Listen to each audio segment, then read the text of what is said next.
Mesdames et messieurs, chers invités distingués, intervenants, participants connectés des quatre coins du monde, bonjour. So, dear distinguished guests and speakers from all around the world and Zoom participants from around the world, it's with great joy and deep honorable sentiments that wish you all welcome to this international conference for peace in the east of Congo.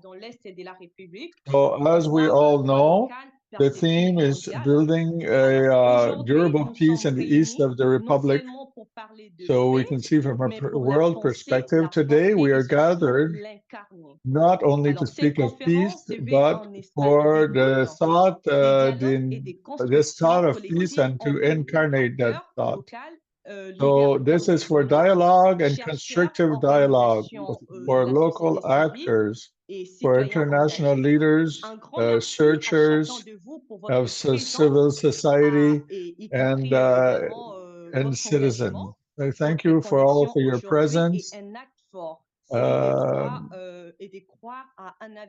Your connection today. So, and we hope for a better future for the east of the Republic of Congo. If you are here, you can manifest now with words of acclamation. Open your microphone if you want, and to animate the first part of this conference. Voilà, donc essayons un peu d'animer. Donc, j'aimerais savoir la présence de tout un chacun. Essayez d'animer, ouvrez vos micros. Let's try to animate. Des petits mots, des acclamations. Let's try to animate. Open your microphones. Say certain words to wish a happy day of independence for all of the Congolese people. You can open your microphone. I would like to hear you all. Those who are able to open their camera as well, I would appreciate that. So today is the anniversary of independence. I'd like to hear you all. 1, 2, 3, go ahead. Well, I want to wish a fantastic day to everyone and a fantastic conference. I'm so happy to have been invited here, and we're all going to do fantastic. Très bien. Alors, un grand merci donc pour votre présence. So, thank you for your presence. Please feel free. I want to indicate that if there are questions, preoccupation, for your questions and preoccupation. Very good. Donc là, so, je vais poursuivre. Now I will continue. I wanted also, of course, to thank our dear partners, dear participants connected. It's for us an honor to greet you all here this afternoon. So as a master of ceremony of this international conference for the East Republic of Congo, we organize these conferences for you and for peace in the DRC. First and for all, let us address our personal testimony. As we all know, you have seen sharings here and there. The theme is building a durable peace in the east of Congo. And it's a very strong theme, which is bringing diplomacy, local and international. This conference has the goal, as I would like to say, our goals, create a platform of exchange between national and international actors around finding solutions to come out of the crisis, to bring an end to the violence that is obviously in the east of Congo, to give let the victims and those who have been displaced by the crisis to be heard, to because they are in the center of this terrible tragedy. So the women who are raped, soldiers who have been moved, and to produce finally a final declaration bringing the participants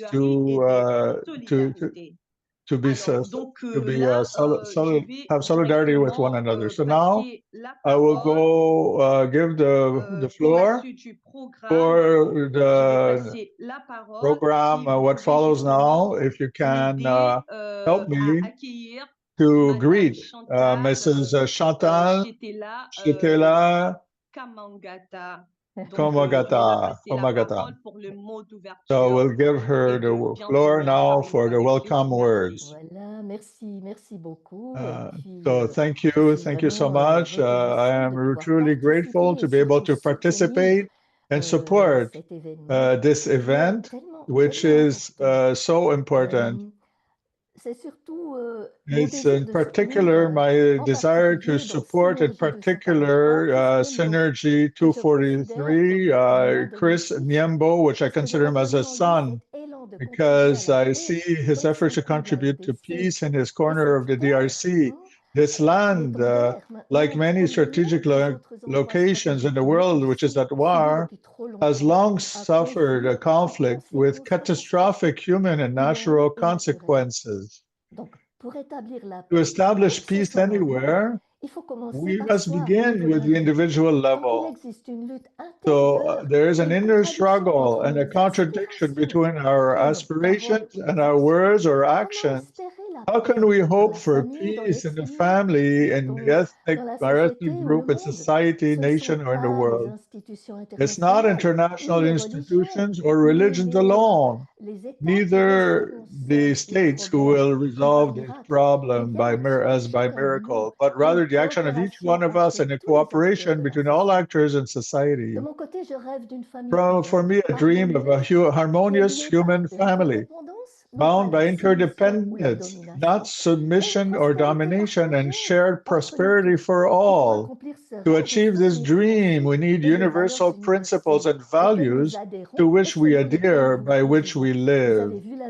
You have seen the video of Universal Peace Federation, and that's exactly the reflection of what should happen everywhere in the world. The first of these universal principles states that we all come from a common origin and that we are all unique in the image of this origin. If we feel that this origin is a parent of us all, then we understand that we are all his children and with equal value, and we will feel the pain inflicted on others as our own.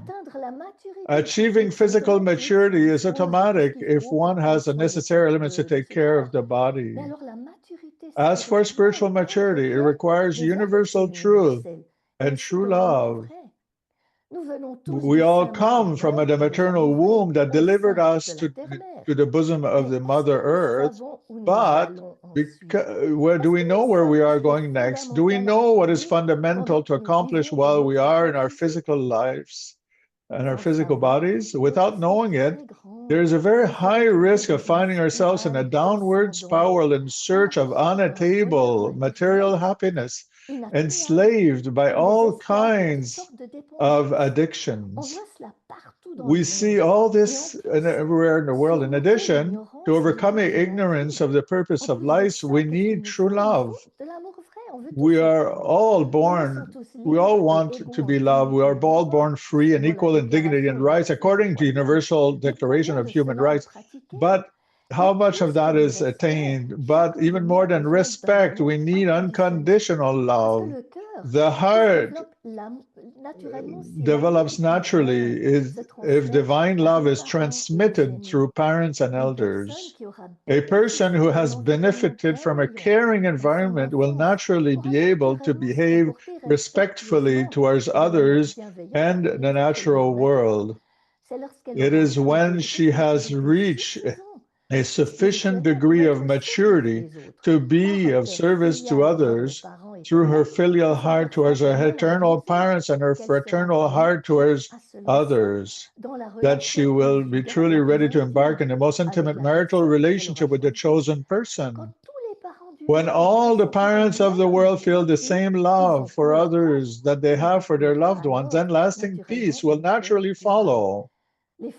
The founders of the Universal Peace Federation, represented in most of the countries in the world, embodied this love and truth in their lives. That is why we call them true parents. They extended the sphere of true love to all corners of the world by sharing and practicing these universal principles. After the passing of her husband, the Reverend San Myung Moon, Mrs. Hak Jahan continued the mission of establishing an interdependent and prosperous human community living in accordance with universal values. She initiated peace summits around the world, and several of which were held in Africa, including Senegal, Sao Tome and Principe, South Africa, and Niger, and Nigeria, and which I was fortunate to attend. It was truly amazing. Our conference is not about taking sides for or against any institution, government, or religion. It's about promoting the culture of the heart. Everywhere we find people of conscience who live for others. Our goal is to act as ambassadors of peace according to the model established by true parents, as true teachers who practice what they teach, as true parents who are ready to embrace everyone, true sovereign who care for the environment, to bequeath a pure earth to future generations. This is a grandiose ideal, a vision that can be realized if we all act as agents of peace. In this sense, I invite you to participate in next free Ambassadors for Peace basic training. It's free on July 5th, next Saturday from 9 a.m. to 3 p.m. And I look forward to continuing together on this journey towards establishing a large, united, and happy human family. Thank you for your attention and have a wonderful event. And I hope you will enjoy listening to each of the speakers who will share their point of view. Have a good day. Fantastic. Très bien. Est-ce qu'on peut quand même un peu ouvrir le micro et essayer d'acclamer pour Madame Chantal? Let's open our microphones and congratulate, thank her for her presentation. Even if the peace of the NDC, so let's open our microphone. Let's try just a little bit to make a little noise to applaud her for a beautiful presentation. Fantastique. Merci beaucoup. Je vous attends pas mieux, hein? Dans les chats, essayez d'écrire même dans les chats. So, for those who cannot activate their microphone, make comments in your chat. Moi, j'ai un problème de connexion. Très bien. Alors, un grand merci. Merci beaucoup pour les mots d'ouverture. Thank you for those wonderful words of welcome. It was really great. Thank you for the invitation for this training for the Ambassadors for Peace next Saturday. So you will now help us to greet Mr. Chris Nyembo Barwani. He is the president of Synergy 243. We will now give him the floor to share with us, and then we will continue the rest of the program. Mr. Chris Nyembo, you have the floor. Thank you so much, Mrs. Nancy, for those words. Excellencies, ladies and gentlemen, dear partners, honorable guests, dear young people and peace builders. Allow me, first of all, to sincerely thank you for your presence today on this June 30th, the historic date of the independence of Congo, but also a crucial moment of our collective responsibility in the face of the suffering in the east of our country. A great honor for me to present you Synergy 243, a dynamic, inclusive, and resolutely pan-African platform born from a simple but urgent observation. Congolese youth, if well organized, can become the answer that the Congolese people have been waiting for too long. Why Synergy 243? Precisely because faced with the fragmentation of our efforts, faced with the neglect of the Eastern Congo, in the face of tribalism, manipulation, and inaction, we need to structure, to federate, to unify, and train and act. This is how Synergy 243 was born, to create this collective strength, a network of young people, experts, organizations, initiatives, local and international partners, united around the same objective, to build a Congo in peace, upright and respected. Our vision is to put in place a structured youth for a transformed Congo, because we believe that peace will come neither through weapons nor slogans concerning peace, and neither slogans concerning development, but through enlightened, trained and connected and committed and strategic young people. We are focusing on four principal pillars. First, civic and strategic education, regional and international cooperation, mental and community transformation, action on the ground, and global advocacy. What we do concretely, as Mrs. Chantal just said, well, we are currently training 1,000 ambassadors for peace in partnership with UPF, the Universal Peace Federation. We are starting with 1,000 ambassadors, but the project is to reach 1 million young people in the next 5 years to come, because we think that we cannot talk of peace unless we train these people, which will be capable by their action to transform this peace into a reality. Beyond that,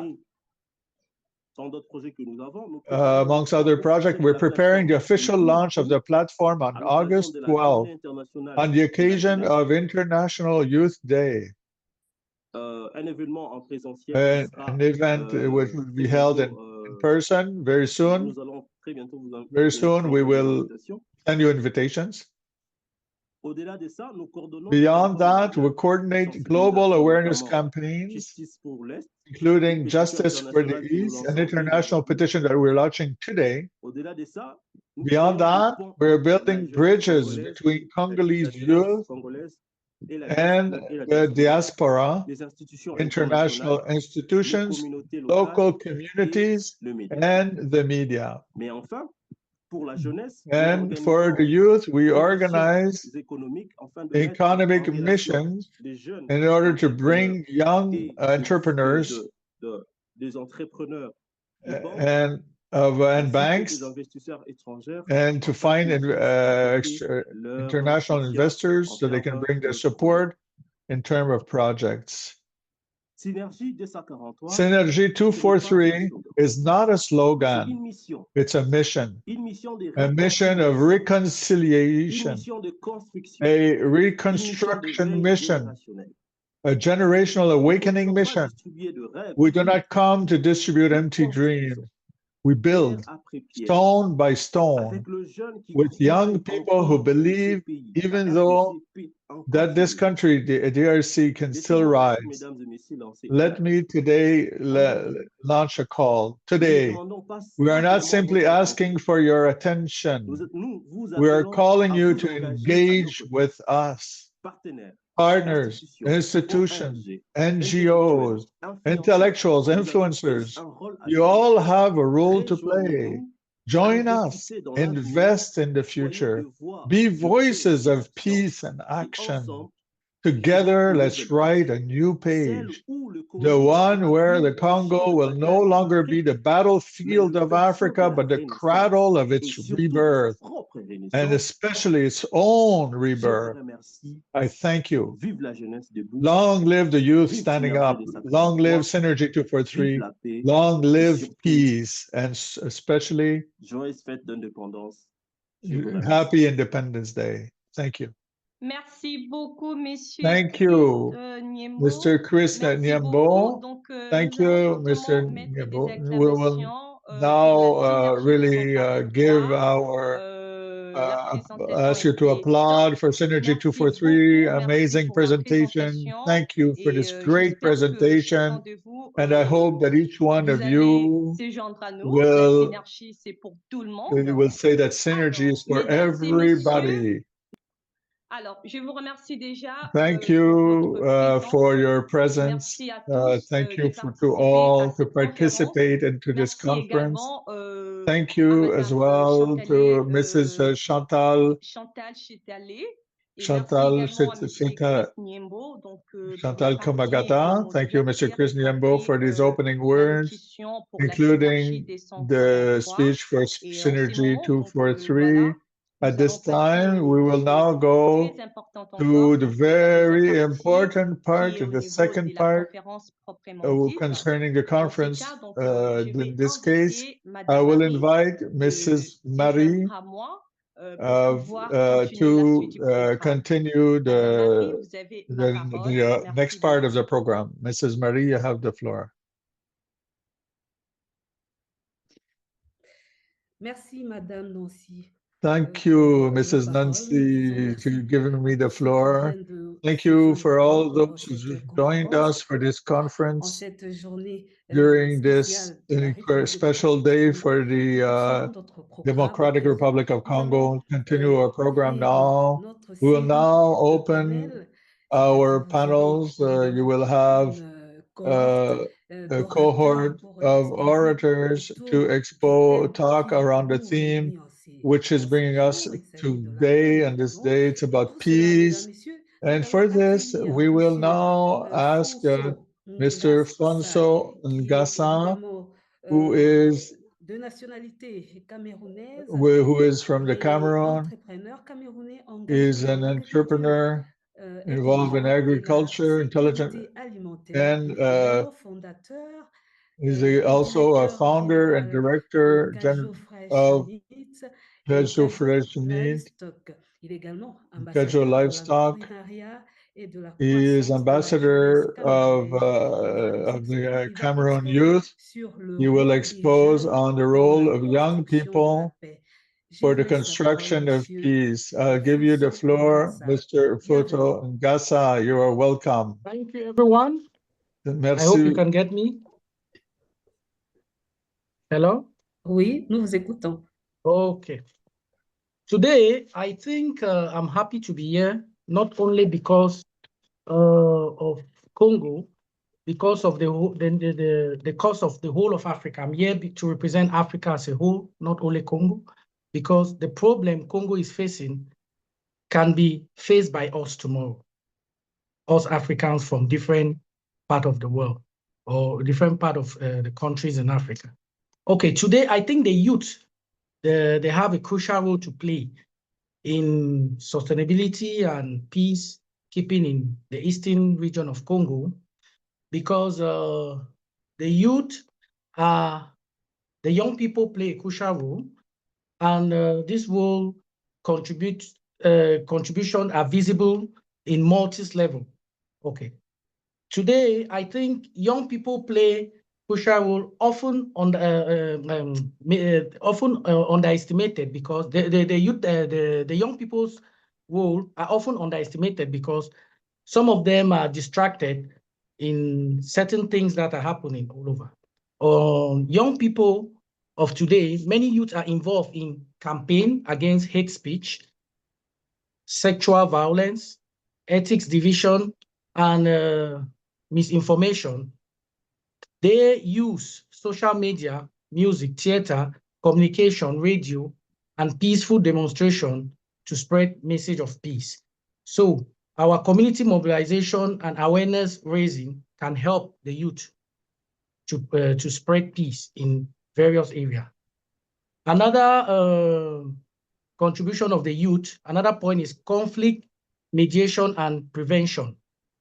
Some young leaders act as mediator between communities in conflict, especially in the rural areas, like the one that I'm part of. I'm an actor of rural areas because I empower livestock farmers and I know the problem. Because when I go to those areas, I find some youth that have not been sent to school, and I encourage them to be involved in some certain action or in activities, like they can get into a training of something like, let's say, carpenter, farming, or whatsoever. So in these rural areas, they have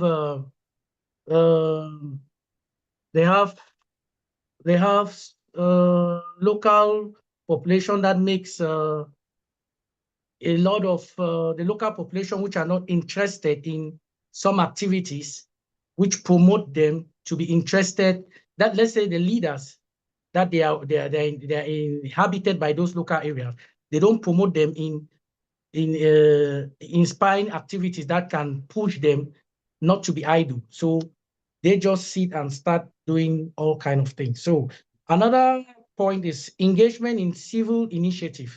Youth groups create inter-ethnic dialogue, platform, organize, reconciliation, forum, and participation in community reconstruction program in post-conflict area. My area. I think innovation play a crucial role. We have developed mobile apps, conflict mapping tools, and early warning platforms to report risks and violence in real time in some rural areas, which can prevent some kind of unforeseen event, like if there are floods in some areas, like in the northern part of Cameroon, we have flood that happened recently. I think for Congo, for the eastern part of Congo, if some solution are leveraged, is going to help to consolidate peace. How can their, let's say, if we say, how can their inclusion in political and security decision-making be strengthened? Youth inclusion must be beyond symbolic participation to become structural and meaningful. Some way to achieve this include, let's say, formal representation mechanism, establish quotas or formal inclusion mechanism, local security council, electoral process, and conflict management committees. I believe if we install some of these mentioned mechanism, is going to help to consolidate youth peace in the Republic of Congo. Capacity building also is another point. Providing training for young people on governance, conflict resolution, mediation, advocacy, and human rights to better equip them for effective participation. So that does not end there. We have partnership between institution, youth, promote collaboration between local authorities, nation, institution, NGOs, youth movement to create peace policy. I think this point is very important. It aligns with what Ambassador Chris Wambo just said a few minutes ago. So I'll move to the next point. We also have support for youth initiative. It's still aligned with what he said. If some organisms are funded, like we fund youth lead peace project, particularly those based in the rural area and marginalization areas.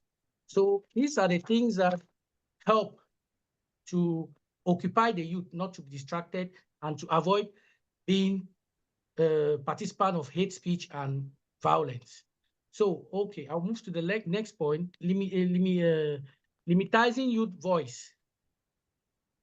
Value their lives experience on the ground and recognize them as full full-fledged actors in public policy. It's still aligned on the same ground on them being active in some of those movements like NGO and other organizations. Okay. Let's say the third point is, what are the links between education, employment, and the youth radicalization? The lack of quality education and economic opportunities is among the main factors that increase youth vulnerability to extremist ideologies and recruitment by armed groups. So today, I believe most youth that are recruited by armed groups is just because they don't have some of the opportunity to be given. Monsieur Ngosso, Oui. Monsieur Ngassa, pardon, il vous reste moins de 5 minutes. Veuillez être bref dans votre présentation, s'il vous plaît. Okay. Donc, we have education, limited access to quality education. Let me just get to it. Then we have also employment, chronic unemployment foster frustration and hopelessness. We have radicalization, also political exclusion and combined with poverty and injustice also is a main point. Then the conclusion is that youth are both victims of key agents of change in the Eastern Republic of Congo. So I think their meaningful inclusion in peace process combined with investment and education employment is essential for building sustainable and inclusive peace. Thank you very much. Merci. Merci à Monsieur Thank Ngassa you, pour Mr. son Ngassa, intervention for his autour du rôle de la intervention jeunesse dans around the le role of the rétablissement de la youth paix. in the Il nous invite, reestablishment of peace. il invite la jeunesse à être encadrée, que la jeunesse puisse participer à la bonne well taken in gouvernance charge, et to que be le involved in gouvernement good puisse governance, that the reconnaître la government valeur de la can jeunesse recognize the sur le value terrain. of the youth. Alors, To speak at that Madame moment. Nancy, à vous la parole. So, Mrs. Nancy, you have the floor. Very well. Là, donc, nous allons suivre So, la at this séquence point, we will follow with the testimonies. Ladies and gentlemen, after this rich exchange and reflections, if you have questions, do not hesitate to ask questions in the chat. Put your questions in the chat. So we'll now give the floor to a human dimension touching the testimonies, because these testimonies show us that there is lives are transformed by the reality of the conflict, but also by the hope, including the concrete actions for peace in the east of the DRC. So I invite you to greet those who are here for the testimonies. I give you back the floor.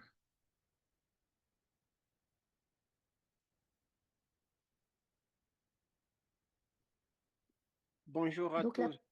Hello, everyone. Hello. So now for the testimonies, we'll start with the North Goma, North Kivu.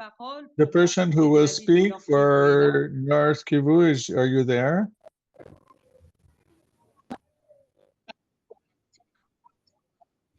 Oui, oui, merci beaucoup.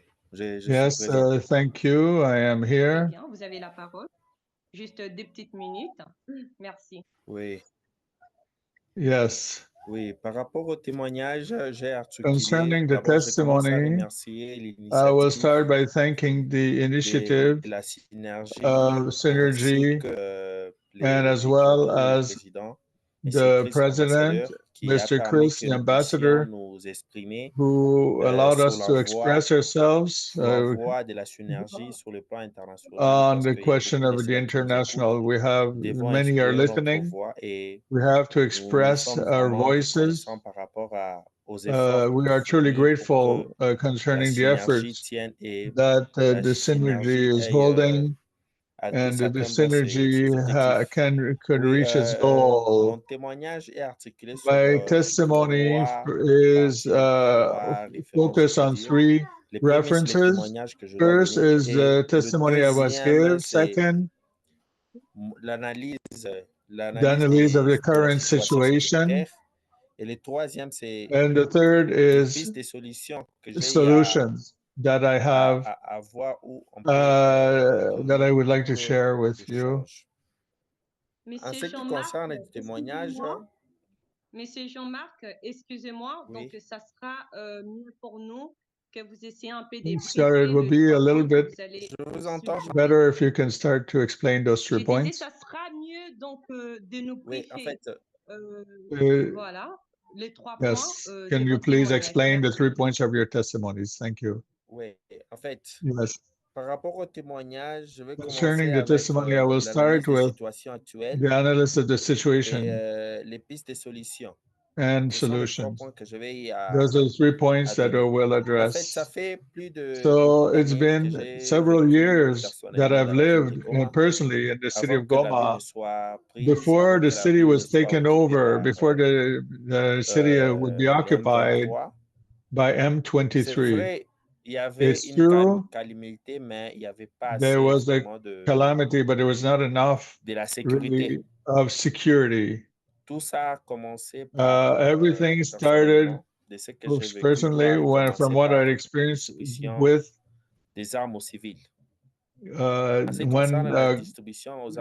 distribution of weapons to civil people, to the population. This is what caused a permanent instability in the whole city of Goma. That distribution brought many things, created many atrocities. And after that, there were after this, M23 came and was confronted with the FARDC, the regular army of Congo. I spent nearly 4 days during which it was a terrible war. It was very difficult. I was truly traumatized. I was sick. I lived many experiences. Concerning, thankfully for me, I could hide and I was safe, but some people were more victimized concerning this confrontation. There were many people who died, whether it be concerning civil society or military. There were so many people who died. And after, then when the city was taken over, there's another problem because our military, regular military, which is FARDC, had abandoned many weapons on the road. So the population took over those arms to settle scores and assassinations. So many abuses, violence, physical violence. Of killings in this way. So many things happened. And this picking up of weapons by the population, up to now, it creates terror and killings, creates many fears inside of us. Beyond that, there is what is the question of the ethnic conflicts. So I would say the conflict between Hutu and Tutsi, this conflict also penetrated in this conflict, which created more insecurity. We're experiencing where we have friends, where people we know that have difficulty to come in certain places because they can be trapped by civils of one side or the other, and this causes us incredible discomfort and fear. It's really, we feel terrorized in this situation concerning all these killings and what is going on in the city of Goma. Recently, 2 days ago, I lost a friend who was killed like this. I'm still under shock. It's really very painful. And we Et par continue like rapport, this. And par rapport aux pistes de concerning solutions, solutions, Monsieur Jean-Marc, si vous pouvez être bref, là vous avez déjà if you can be dépassé les 2 brief, you minutes. already passed your 2 On minutes. court derrière les Just temps. briefly, Merci. please. Thank you. Est-ce que vous pouvez continuer avec Jeff? Oui, Monsieur Nancy, Madame Nancy, vous pouvez prendre Monsieur Gilles, qui est le second intervenant. Okay, now we're going to hear the second speaker. Now we will invite Mr. Jules. You have 2 minutes, Mr. Jules. Thank you. Bonjour à toutes. Thank you. Thank you all. I hope you can hear me well. Je vous entends très bien. Et puis, juste 2 minutes, c'est rapide. Alors, donnez votre témoignage uniquement. So please just give your testimony. You only have 2 minutes. Thank you so much. Si je me prends parole aujourd'hui, so if I speak today, it's because silence has become unbearable. I can't come to give you a beautiful speech. I'm not here to embellish a horror, nor to tell stories that are good to see on the screen. I'm not here to romanticize our suffering like some media sometimes do. I'm here to tell the truth without makeup, without filter. I was born in Goma. It's a region of an incredible beauty, rich for those who could live there. Sadly, because of this situation, this theological scandal, because of its wealth, has become a terrible, terrible thing.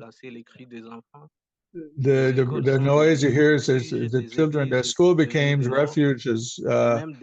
Churches become morgues, and homes are ruined.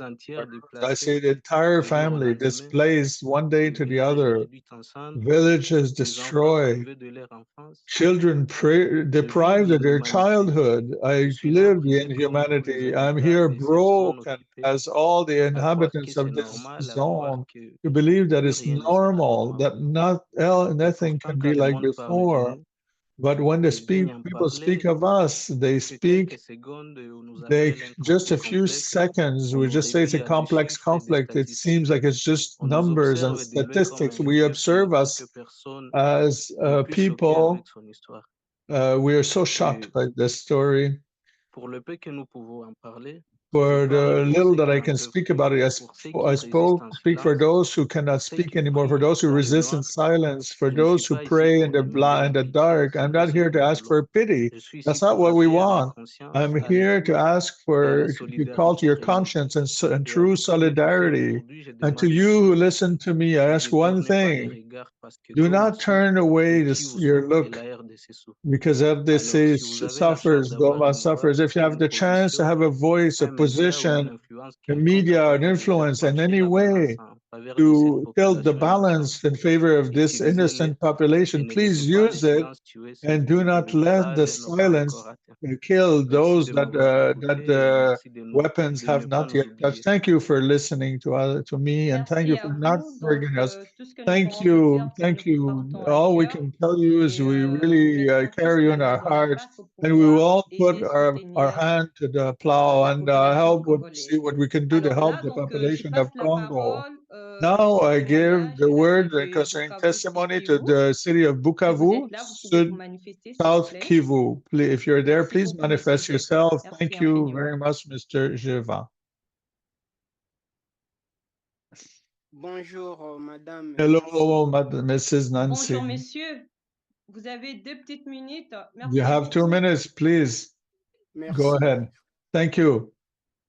À cette journée du 30 juin, on this 30th of June, I would like to tell you that when people are suffering, there are those who are becoming richer. Concerning our province of South Kivu, we cannot understand the life that we're living now, because often there are situations where man is the wealth of riches. While we know that there's a lot of wealth, but the devastation is so immense so that no one can be spared. concerning the South Kivu. In the past, we were motivated and engaged in our small, less lucrative, but and so we were content with that. There's a loss of human sight, which has brought to shame almost the entire population. Children who are deprived from their parents, wives who are deprived of their husbands, and exactly as well, some husbands are deprived of their wives and children. Young boys massacred, and the survivors taken by force at the end of integrating the rebel group at their own risk and peril. So you will see that many of those people, these boys, came from now in military families and others. So what I see is it's a changing of children against their parents, against their fathers.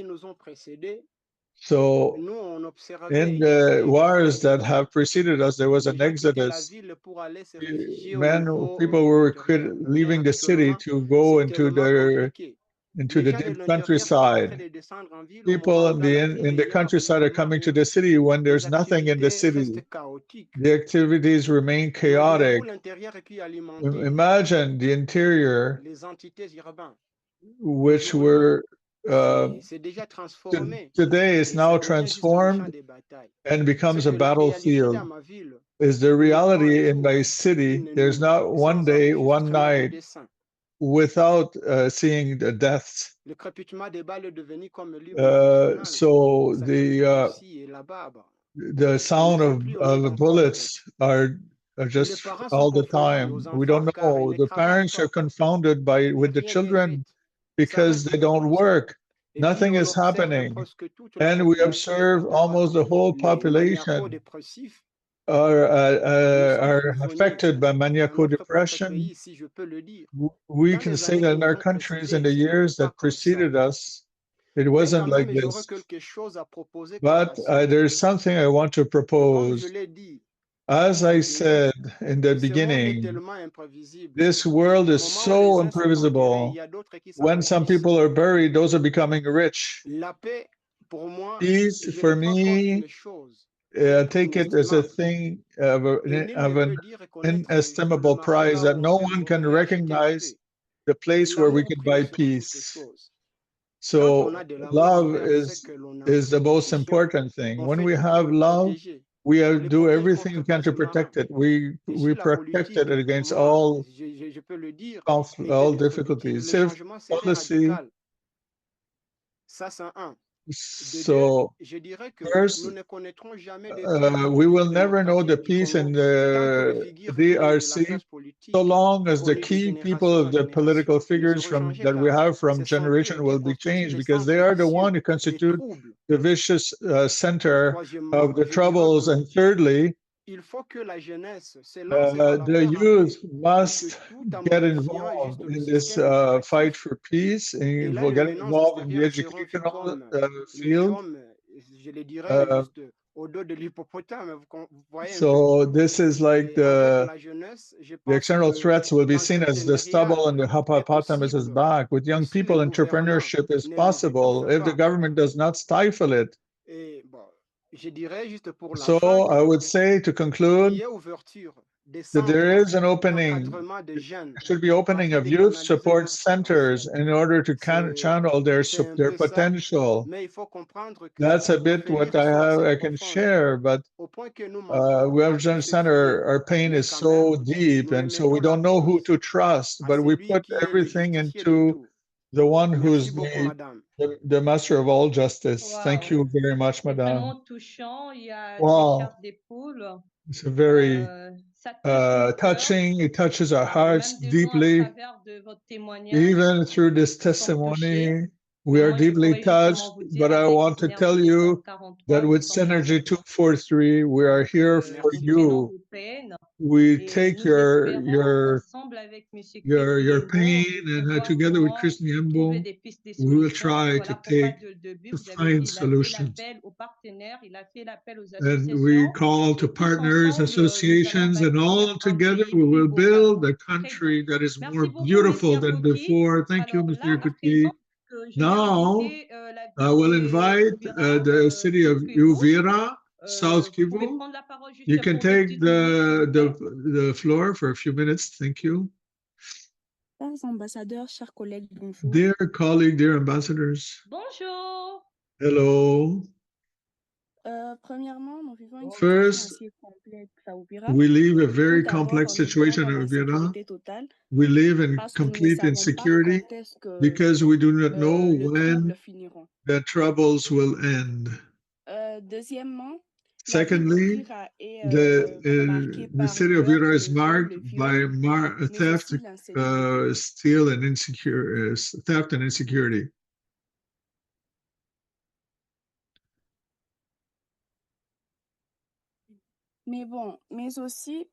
But also, in spite of the presence of the authorities, we are not able to easily understand the situation of Uvira. But latest 6 p.m., 7 p.m., we have to be back home. So we're afraid to send our children to school or our husbands to work.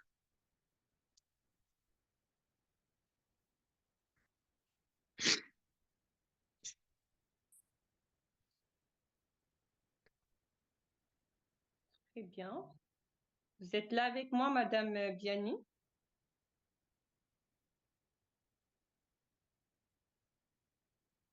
Allô?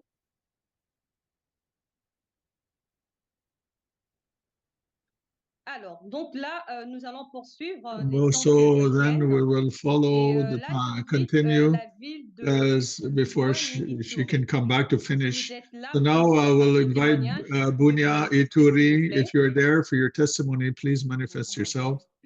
Thank you. I hope that you can hear me well. Very well, 5 on 5.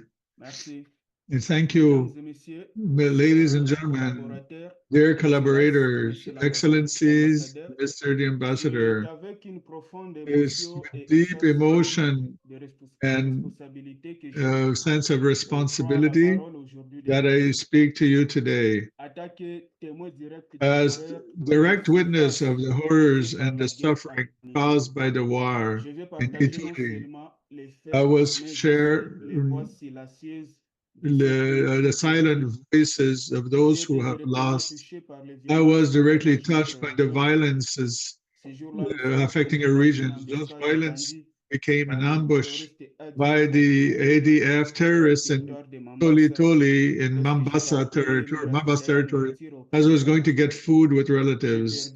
I lost loved ones and saw my village empty and panic. Fear, uncertainty, and pain became our daily life. Like many, I had to flee, leaving behind our field my belongings.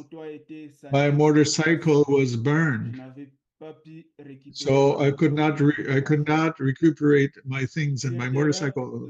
Underground, the situation in Turkey is dramatic.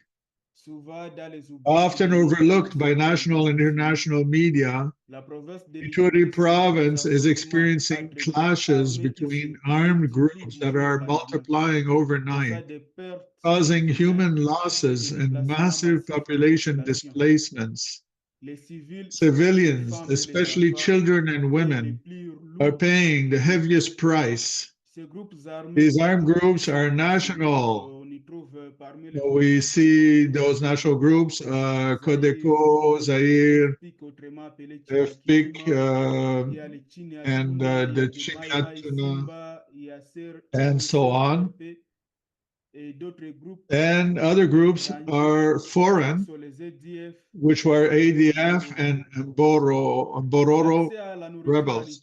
Access to food, drinking water, and medical care is extremely limited. Mistrust reigns between our communities And insecurity prevents any normal life, any hope of development, or to return to peace. I propose certain solutions to contribute to peace in the province of Ituri. First, we should organize an inclusive dialogue. It's essential to organize frank dialogues between all communities under the aegis of neutral mediators to restore trust and to identify the root causes of the conflict in the province of Ituri. Secondly, strengthening the presence of the state in the whole province. Finally, support for victims and reconciliation.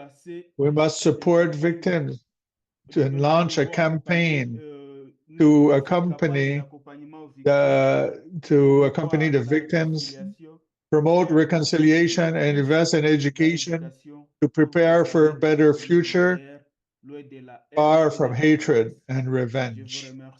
Thank you. Merci beaucoup, messieurs. Thank you, Mr. Can I tell you that we are with you with all of our heart? Peace for the victims, including your friends, the families that you lost. And there, with Synergy 243, we hold you in our hearts together with Ambassador Chris Nyembo. We will do our best to find solutions. So I invite you, ladies and gentlemen, go where we showed you and ask your questions. Everything will be resolved after the part of the intervenant. I would like to invite as well the very last of the exiled. If you are there,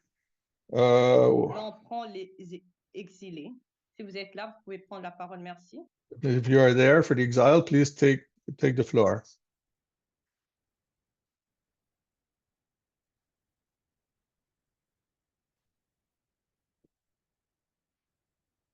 Très bien.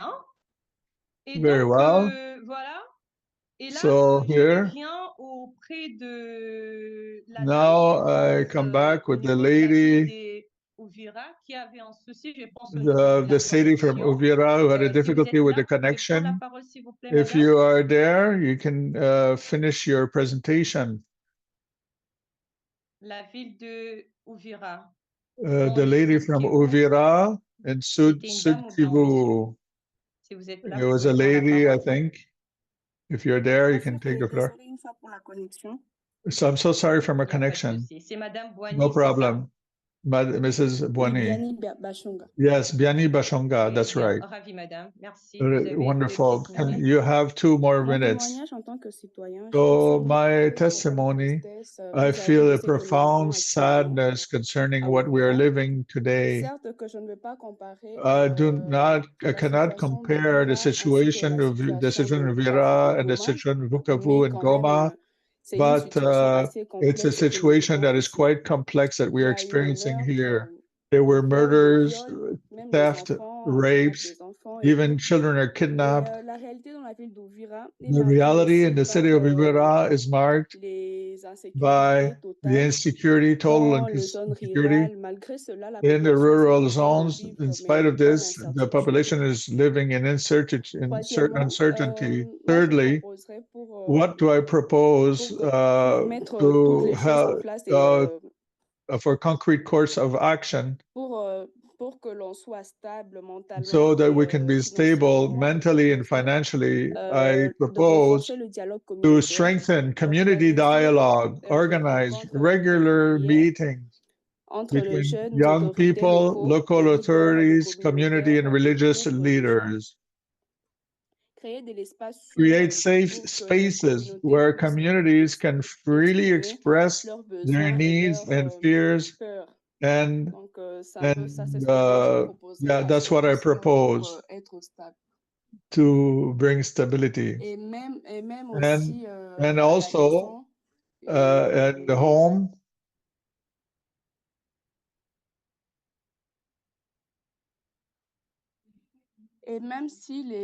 And even if local authorities in Uvira, there's not enough certainty, we live in fear, even businesses, children. So we're there, and that's our situation. Merci beaucoup, madame. Thank you very much. It was really an honor for us to receive your testimony. It's wonderful to speak of the East, but it's better to see people who are there, who lived, experienced trauma, trouble. And here we have gone through those who are in this chaotic situation. It's really painful for us to listen. I'm sure that the public that is here with us with this energy, we will all collaborate in order to be able to help them.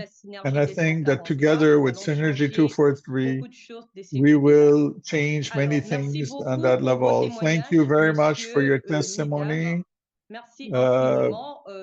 Thank you we have written down your suggestion and your concerns, and we promise that we will do of our best to be together with you. And now I will advise Mrs. Marie Chantal for the rest of the program concerning the various interventions. Thank you, Mrs. Nancy, for this very, very important part of our program concerning the testimonies, concerning the theme. So now we will continue with our presentation. So we will now ask Pastor Gilbert Boissa Lobela, who will speak to us about the role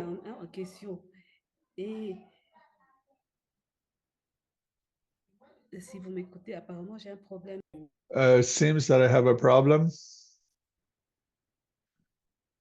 Vous avez justement éteint le micro. So you have cut your microphone, Marie Chantal.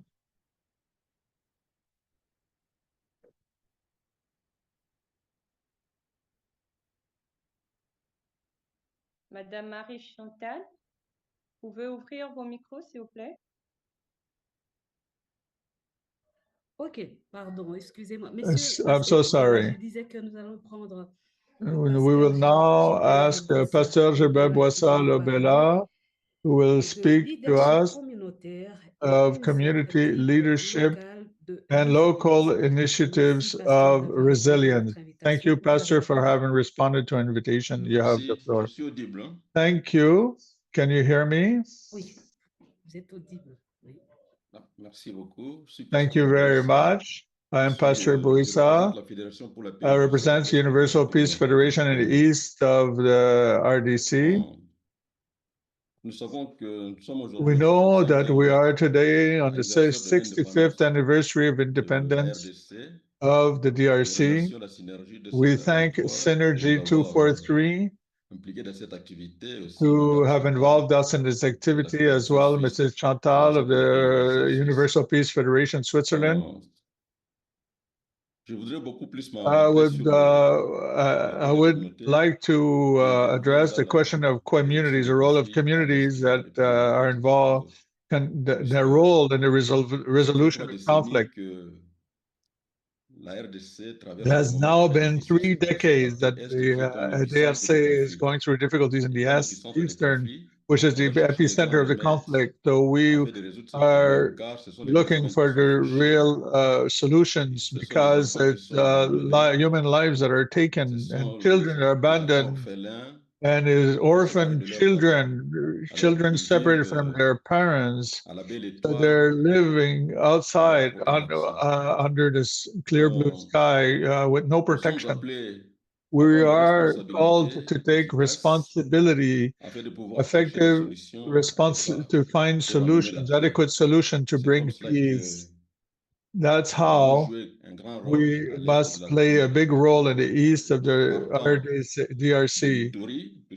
starting with Ituri, because I see many of the people from Ituri. I have so much compassion for them. The conflict in Ituri started in 1998. The Universal Peace Federation tried to help, tried to play a role to resolve this by bringing the leaders, community, local leaders, which are religious leaders, traditional chiefs, and involved exactly also authorities to join together in a synergy to find solutions to this problem. So in this way, we have worked in Ituri in 2003, October 5th, we tried to resolve this problem by bringing all the various people to live together, because living together is the problem. So by bringing them back to live together, so a certain authority has to take responsibility to put mechanisms of follow-up, put mechanisms of follow-up in order for peace to be sustainable and the conflict wouldn't come back. The conflict of Ituri has made more than 60,000 dead since 2000. More than 60,000, even including cannibalism, where human flesh was actually eaten by the opponent, by the attackers. It's a situation that the local leaders must furnish efforts to intervene. That at our level, we took the time to educate people to civism, to be civility, so that civil society, when even a country going into development, things cannot work well. After Ituri, we tried to work as well in the other part of the East, in other words, in Bukavu, in Goma, in Kalemi, where with the actual conflict, we integrate a program of peace caravan. The peace caravan in the east of the Democratic Republic of Congo, by addressing, by bringing the interests of the president of the republic, the local government, that they can also be with us on the ground in order to bring peace. Peace must work in synergy. It must involve everybody, not only the government, but also other sectors of life.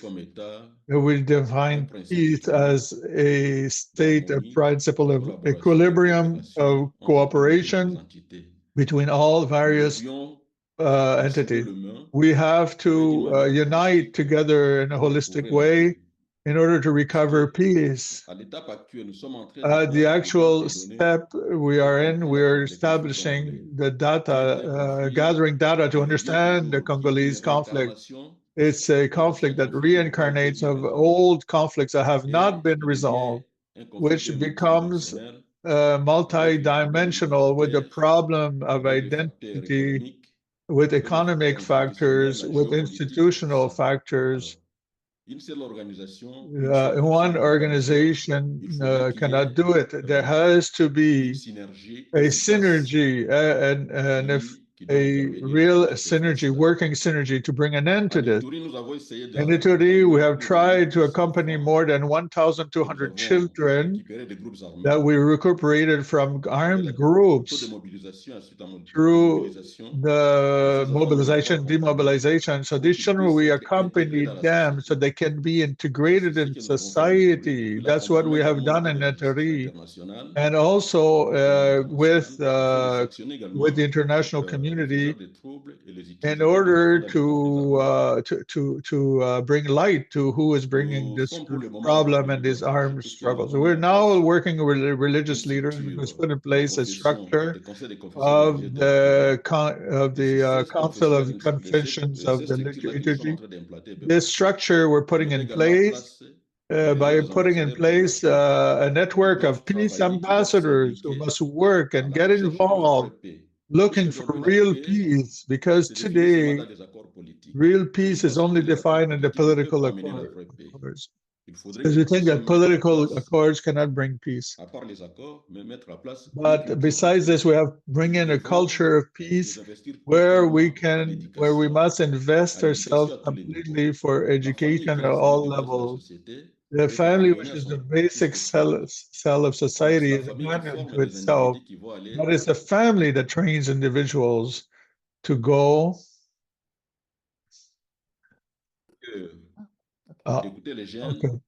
So young people that to listen to the young people that are complaining today because they're not taken in nobody's taking care of them. Us as elders, as those, we can have to look at this in order to create a responsible youth, a reflective youth, being aware and conscious of its future. And that youth must have a model in front of them. The model is the elders, it's the government, and those who govern us. Actually, we have an academy. There's a conflict between Bantu and Tua, which are the pygmies. So we have to resolve this conflict. To resolve this conflict, there must be a basis. The youth that is taking bad habits today, that us, the elders, can delegate. Instead of delegating bad habits, delegate values. Resolve this by developing the synergy of ambassadors for peace that are working together today in order to integrate everybody in this process of living together well. We also went to Kindu, where we have catched the attention of the youth, and installed a network of ambassadors for peace to make a sustainable peace. So we need a good database to put in place a logical framework to find solutions that work. That's how we came as well to Bukavu, where we integrated the universities. We work with the universities, with student youth, to bring them back and this living together well by organizing women's football teams, give them goals that helps them to concretely establish peace. So through this day today, we should have a reflection with the youth. If it wasn't for this activity that we were invited to, we should have a day of reflection because we had to push it forward. S'il vous plaît, pasteur, soyez bref. Please, pastor, be brief. Il reste que 2 minutes. Yes, I'm reaching. So you have 2 minutes left. Okay, thank you so much. So I will conclude by saying we're called to reconcile and to constitute a true synergy that goes beyond ownership, social and identity identity to bring this program of peace in the DRC, because so many human lives are taken and continues to be taken. If you go in the streets today, you will find children sleeping on the ground in the street because their parents are being killed. The other ones are being separated from their parents. They don't have anyone who can take them in harm. So we bring a small framework where we are recuperating those children. So they're told that the children must leave the street, but if no one is there to take care of them, tomorrow they will be killed, they will be thrown away. We will not know what happened to them. That's how we're recuperating some children, to put them and prepare the future of the children, that they can come tomorrow responsible. Thank you so much. Nous disons merci au pasteur Thank you, Pastor Gilbert Boissa Lobela, for this amazing intervention, very deep intervention. We will continue now our conference this time. We will invite Mr. Monte, who is already with us. So we will ask also Pastor Gilbert to close his microphone in order to allow Mr. Monte to intervene. He's the founder of the Foundation of Harmony. So he's a motivator, life coach, and author and co-artist and philosopher of modern times. Mr. Lester Montes will speak to us of the effects of the conflict or effects of conflicts on social cohesion and identities. Mr. Lester Monte Cook, you have the word, also known as Dr. Fantastic. Fantastic day to one and all. You know, I'm very happy to have been woken up at 3 in the morning here in Antigua, Guatemala to give you some kind words. And I really, truly appreciate being invited by Christian, who is one of our ambassadors of kindness. We've got over 12,000 around the world following, you'll hear in the speech, the 3 commitments to kindness, because kindness can solve all our problems. He is actually Ambassador 11,729, and he is our director in Congo. We actually have a presence in 34 African countries and 146 countries around the world. And I'm really happy to meet Chantal, and she's our 12,125th Ambassador of Kindness. And it's all about spreading kindness throughout the world, as you'll hear in this written speech that I've made. Not quite as powerful as the one for the United Nations, but it will serve its purpose here today. Distinguished delegates, esteemed leaders, and fellow citizens of our shared earth. I want to speak today not only in concern, but with profound disappointment. Disappointment that despite our scientific breakthroughs and technological marvels, we still allow greed, hatred, and selfishness to fracture the very foundation of our humanity. I actually call it the insanity of humanity. And I'm very disappointed with all the wars, the violence, the corporate greed, the personal greed, the poverty, the bad education system, and there's just not enough kindness. I deviated from my speech. I apologize. I have disappointment that we continue to desecrate our only home, the magnificent planet, with pollution, deforestation, climate denial, and collective indifference. The earth is not merely warming, it's warning us. Our children are not just watching, they are wondering if we will act. And far too often, the answer has been silence. But I'm not here to dwell in despair. I'm here to offer hope, a path forward, of movement already rising across borders, languages, and generations. It's called the Kindness Revolution, and I invite you all to be part of it. This is not a slogan, not a fleeting campaign. It is a global shift in consciousness, a call to transform how we live, how we lead, and how we love. At its core are the 3 commitments to kindness. 3 simple yet transformative promises that can heal our divisions, restore our earth, and uplift the human spirit. The first commitment to kindness. It's the hardest and most important commitment in life. Be kind to and love yourself unconditionally. To love oneself is not selfish, it's revolutionary. It is the foundation of mental well-being, confidence, and dignity. A person who values their own worth will not seek to diminish others. Self-kindness plants the seeds of strength, peace, and resilience.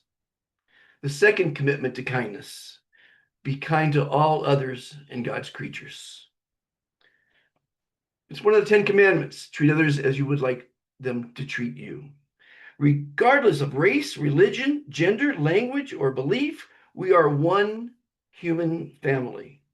Kindness is the antidote to division.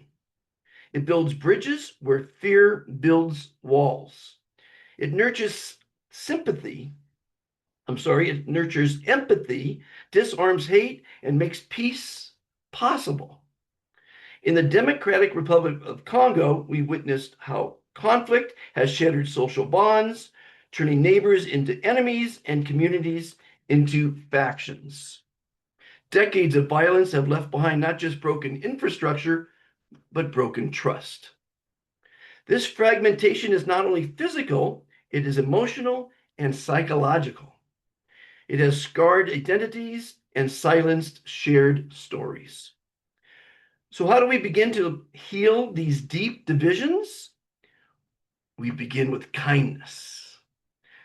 Be kind, 2 words that save and solve all the problems on the planet.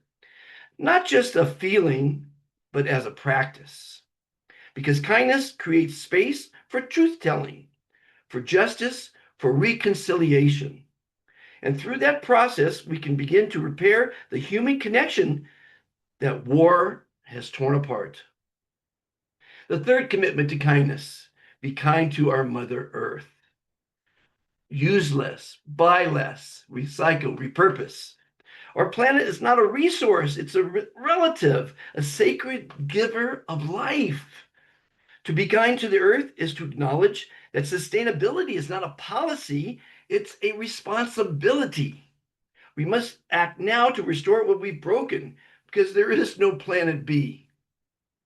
These are not lofty ideals, these are daily actions already being lived and spoken by children across continents through the Global Kindness Pledge. Now, this pledge, I want you all to recite after me. Children around the world are reciting it daily in classes. It's manifesting results. We're seeing tangible actions from this pledge. Please repeat after me. I think you'll find the power, and this is one of the big solutions for the planet, because it starts now with our children. Please repeat after me. I pledge to be kind to and love myself. I pledge to be kind to and strive to love all others. I pledge to be kind to, love, and respect our Mother Earth. We are all fantastic. You are fantastic. I am fantastic. The word fantastic is a motivator. It spreads love and empathy and kindness. And it's an amazing word. It makes you smile, which releases stress, anxiety, and depression. So this pledge is more than words. It's working. It is building self-esteem, fosters camaraderie, builds unity and environmental awareness in schools and communities around the world. It's spreading from villages to cities, from classrooms to parliaments. And with it, a powerful affirmation is being taught. I am fantastic. To believe in yourself is the first step into having a happy life. And we're on this planet to be happy. Because words have energy. When children speak light into themselves, they begin to live in the light. Kindness becomes their language. Confidence becomes their nature. And fantastic becomes their future. But we must go further. We must recognize that in places burdened by war, poverty, and trauma, culture and shared history are essential tools of reconciliation. In the DRC and beyond, music, oral tradition, shared languages, and community rituals carry the memory of unity. When we uplift these cultural touchstones, we remind ourselves who we are before the violence, before the divisions. They remind us that we once stood together and that we can do so again. Culture unites where politics divide. History, when embraced honestly, becomes a bridge to healing rather than a weapon of blame.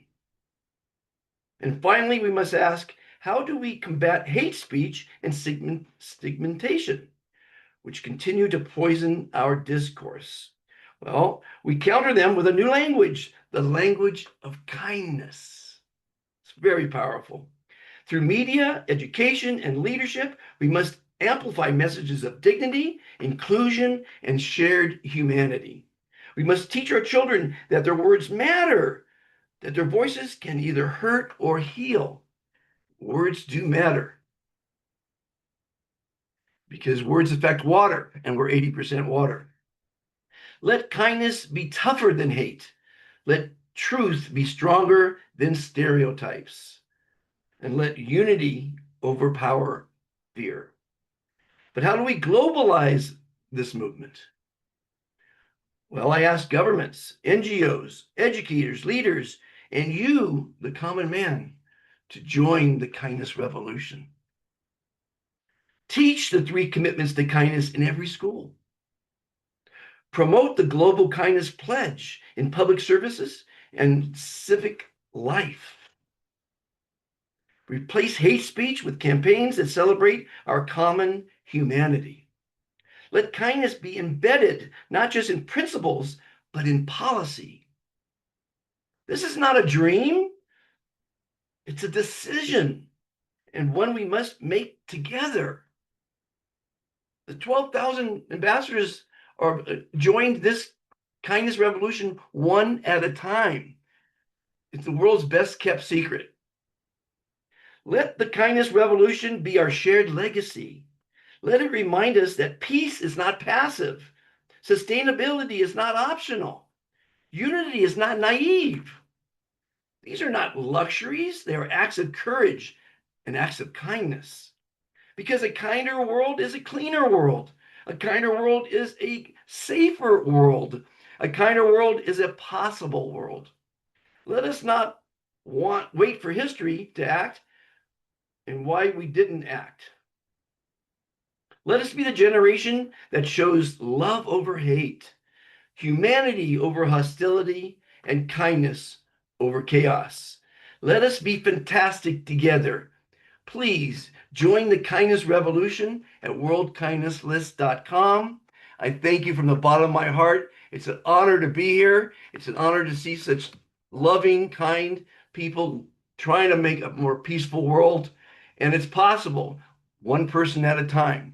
I want to quote Dr. Seuss, who once said, "If someone like you doesn't care a whole awful lot, nothing will get better. It will not." Very profound words from Dr. Seuss. Every day to my 800 groups around the world, my WhatsApp groups, I put a motivational quote from myself and some philosopher from history to motivate, to inspire. I don't motivate people to make money. I motivate people to be kind, to love themselves, to love others, to love our planet. That's my mission in life. I've been on this planet for over 7 decades now. I know the answers to most people's personal problems, most people's business problems, and the world's problems. It's the insanity of humanity. There's too many wars, too much violence, too much poverty, not enough education, and not enough kindness. So thank you so much for listening to me. Please do join the kindness revolution. It's free. There's a saying in life that there's nothing free in life. History will show that the kindness revolution is the first thing that's totally free, will always be free. It's my gift to the world. I want you to be part of it because we need, person by person, word of mouth by word of mouth, we need to share the 3 commitments to kindness. We have over 1,000 children, orphans that are on the list. They don't have a phone. You don't need a phone. Your first name only, your city and country. It's think of it as a petition for a kinder world and a more peaceful world. And if we get millions of people on that list, which I hope very soon we will have, because the secret's going to get out, this world's best kept secret's going to get out, and it's moving very rapidly. Every day people join from around the world. Go to worldkindnesslist.com. You'll see fantastic people. First name only. Everybody should be known on their first name, in my opinion. So I'm Monte, and I wish you a fantastic day, a fantastic life, a fantastic future. Replace the word good with fantastic. It will change your life. I promise you. It's working around the world. The Kindness Pledge is working for the children, and they are our future. In a few generations, with reciting the pledge daily, they will be kind human beings. Monsieur Lester, il ne vous reste qu'1 minute. Merci, Monsieur Lester, pour votre intervention. So thank you, Mr. Lester, for your intervention. Alias Mr. Dr. Fantastic asking us to cultivate kindness and to love others. Let's be fantastic. And we have very difficult things we go through. We still should be kind and cultivate love. So, ladies and gentlemen, we continue our program. This time, we will invite Dr. Assem Abdel Moussa, who is of Egyptian origin, for the little, though Dr. Assem Abdel Moussa is engineer-in-chief with Egypt Air.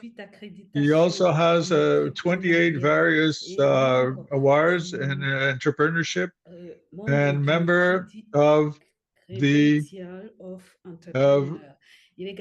Credential of Entrepreneurs. He's president of Committee for Peace and Rights of Man in Egypt, Human Rights in Egypt. Mr. Assem Abdel will now speak to us of the role of businesses and economic actors in consolidation of peace. Mr. Abdel, you have the floor. Merci beaucoup. Thank you so much. It's my pleasure to be with you today, talking about peace, talking about universal adoption of peace in all the world, universal adoption of technology of the 21st century in Africa, in Asia, in Europe, in all the world, that will help in poverty, diseases, violence, poor leadership to achieve the 17 SDG and help handicap and all. First, I would like to present H.E Fotso. I see it on social media about the war, about peace. First one, when the war is over, we will get married and the earth will grow flowers like you, and your womb will carry the most beautiful girl in the universe. This letter was found in the pocket of one of the dead soldier in 1939. Another one I would like to present about if the power to control the rain was given to someone who sells umbrella, do you think there will ever be a sunny day? If the power to stop wars is given to someone who sells weapons, do you think there will ever be peace? And the last poster about we have to teach, our children, teach your children. There's no glory or heroes in war. That the glory comes from the actions that prevent war, and the heroes are the ones who implement this action. That's why, we need to move all in peace direction. We need to raise our voice in peace direction. Some of us are not a decision maker, but we have, to raise our voice to say to the leader to go to the peace direction. Let's say that in Adam's Day celebration, each year, let us remember that we all the children, that we are brothers and sisters, be peace, kind with each other, not harm or kill each other. We must all have peace, harmony, and tolerance. It's now time for humanity as a whole, regardless of religion, regardless of color, gender, country of origin, or language, to unite to achieve peace in all the world, to eliminate racism, injustice, ignorance, and violence, to start a new, era after COVID-19, after war, after climate change, after the, economy crisis, and resisting the past and uniting effort in the coming period to achieve the SDG of the United Nations in 2030, and also to hand over the world to the future generation in a better way, in education, in health, in energy, in all sectors, and to fight COVID-19 and adoption of the technology of the 21st century that help in poverty, diseases, violence, poor leadership to achieve the 17 SDGs. We all must have the mentality of abundance, not the mentality of scarcity. There are people who think of the abundance mentality, and you see everything around it, many, and others have by scarcity, and you find them in a conscious anxiety and tension. The questions, which mentality can make you live in peace, tranquility, and peace? Of course, the mentality of abundance for sure. In simple terms, the peace will only be achieved by giving everyone his right, regardless of different in religion, in color, in gender, or origin. Whether this right for individual or people, it will not be achieved except by the equality and the tolerance by, aggression of others against the right of each other, such as in economy, education, or health. It will not achieve except by interaction of each individual in the society to apply the above. Also to eliminate the negativity of the individual, as well as he acquires his full right and ignores others of right. We must unite on the principle of equality and justice in order to achieve peace. Then comes the role of equality in a global adoption of this new technology in all the world. This new technology changed the concept from love things and use people to love people and use things. The technology of the 21st century will help, to fight poverty, diseases, violent mismanagement, and helping elderly and handicapped people.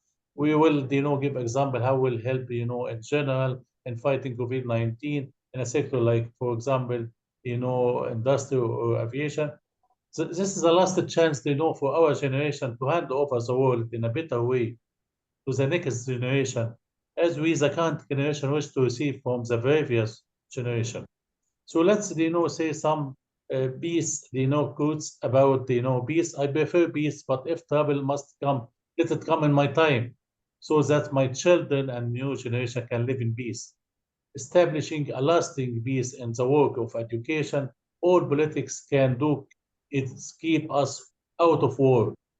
Display peace in everything you do. Be peace, live in peace. We don't need guns and bombs to bring peace. We need love and compassion. What we need is a star peace and not a star war. Peace is always beautiful like smile. Peace is its own word. Go to the direction of peace. Don't attempt to take a chance on peace, to teach peace, to live in peace. Peace will be the last word of history. If you're depressed, you are living in the past. If you are anxious, you are living in the future.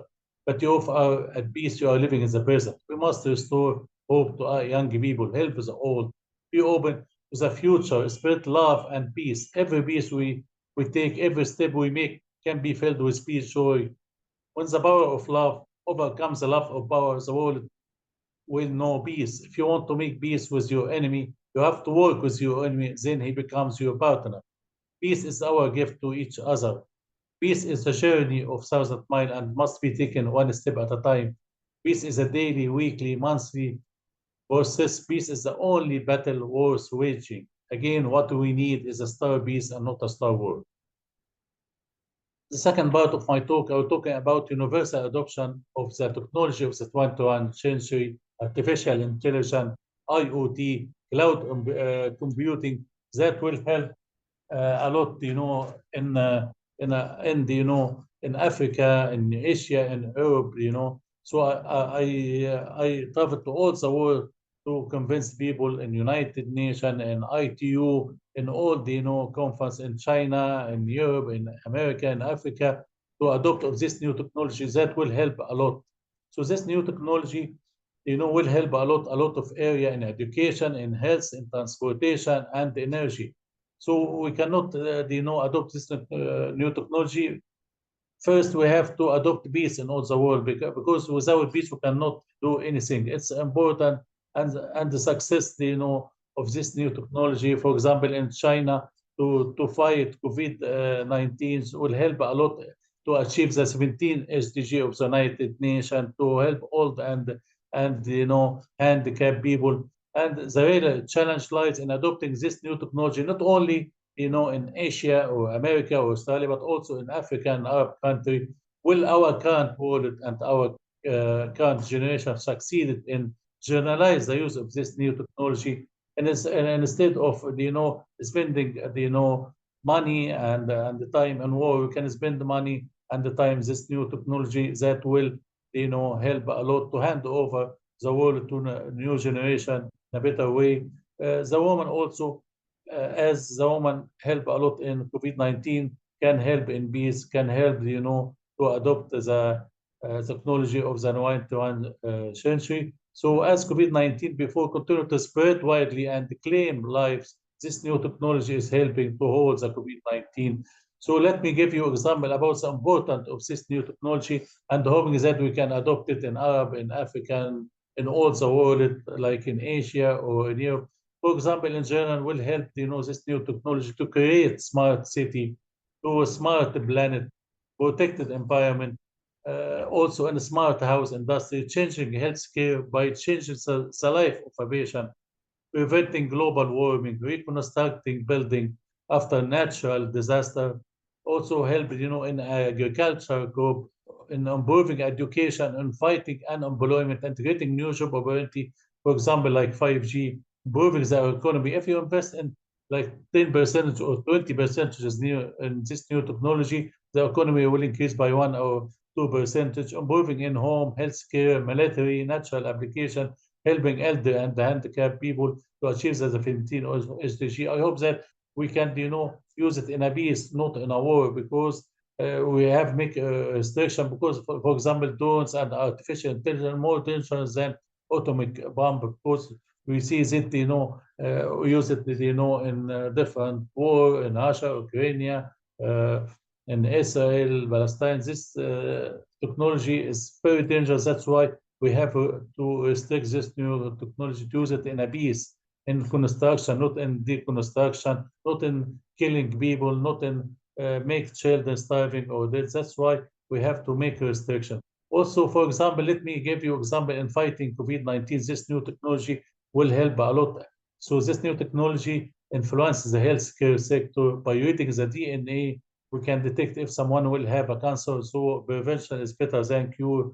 It will help about to calculate the probability of a cancer development in Parkinson's diseases, and a smart device can also prevent the spread of infection, for example, Zika virus, finding infected cases, learning about the condition, writing a report about the condition of a patient, to sterilize the street, to deliver medicine to hospital and food to avoid infection, measuring fever, temperature, raising awareness of the danger of this COVID-19 diagnostic session, establish a new, level or a new health system using mobile, for example, 3 colors, green, yellow, and red, allowing green freedom of movement, yellow in a certain place, red with guarantee. Also, in detection and preventing the control of infection diseases, also for a risk level by activity, for example, 9 level for large music, or bars and sports stadium, gym. That's why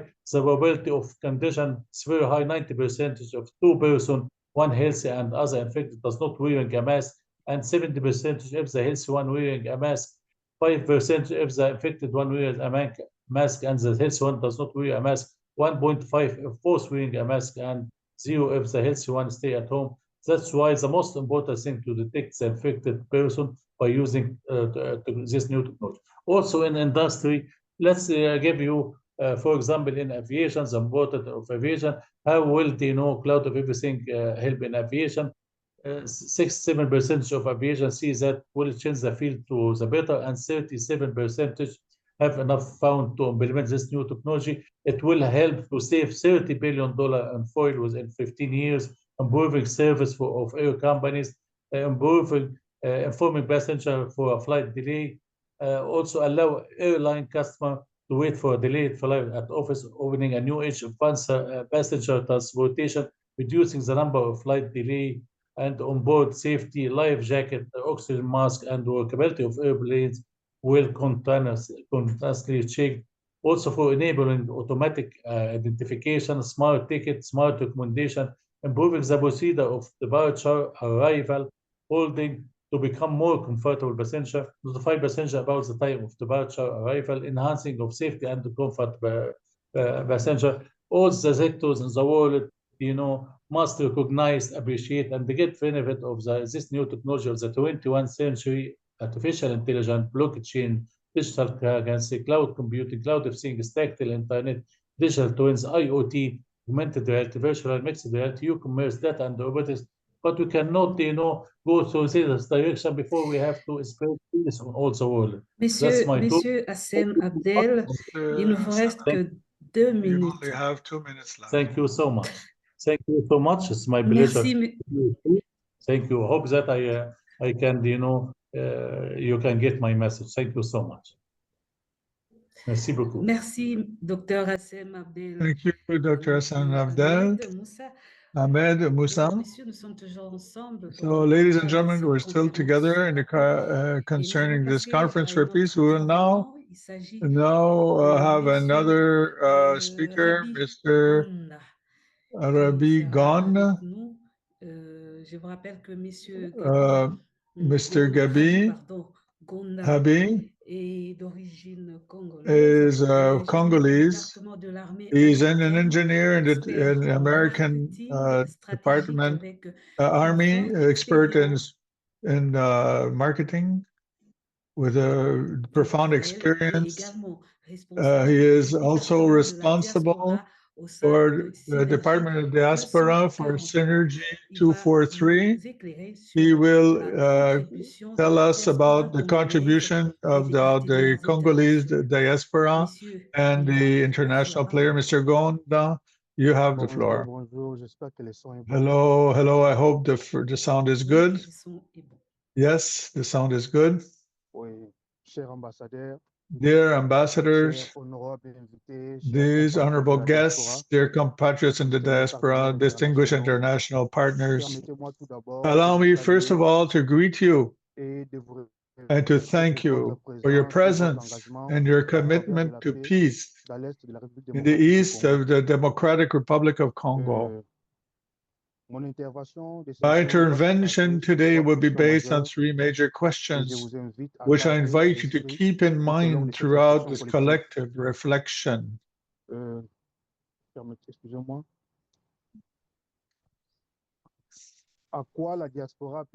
How can the diaspora contribute to peace in the DRC? How can we ensure effective and depoliticized international cooperation? What strategic partnerships should be prioritized for lasting peace? First, how can the diaspora contribute to peace in the DRC? The Congolese diaspora is a vital force, often underestimated, but whose potential impact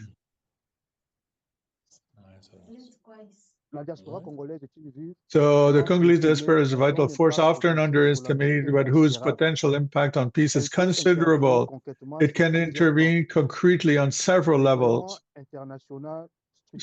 So structured international advocacy, raising awareness among public opinion and political decision makers, and host countries such as United States, France, Belgium, or Canada.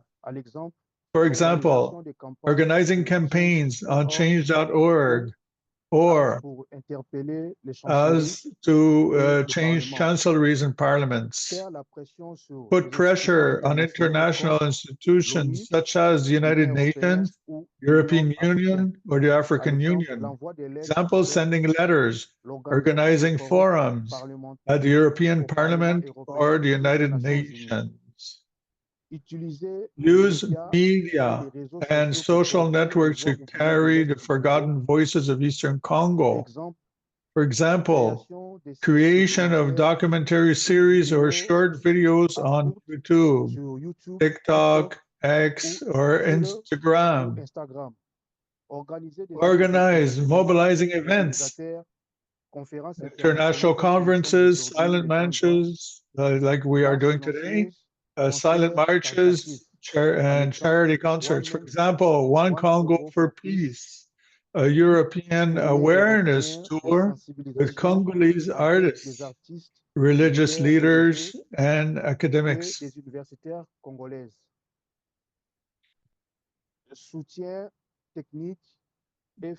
Technical and financial support for local initiatives.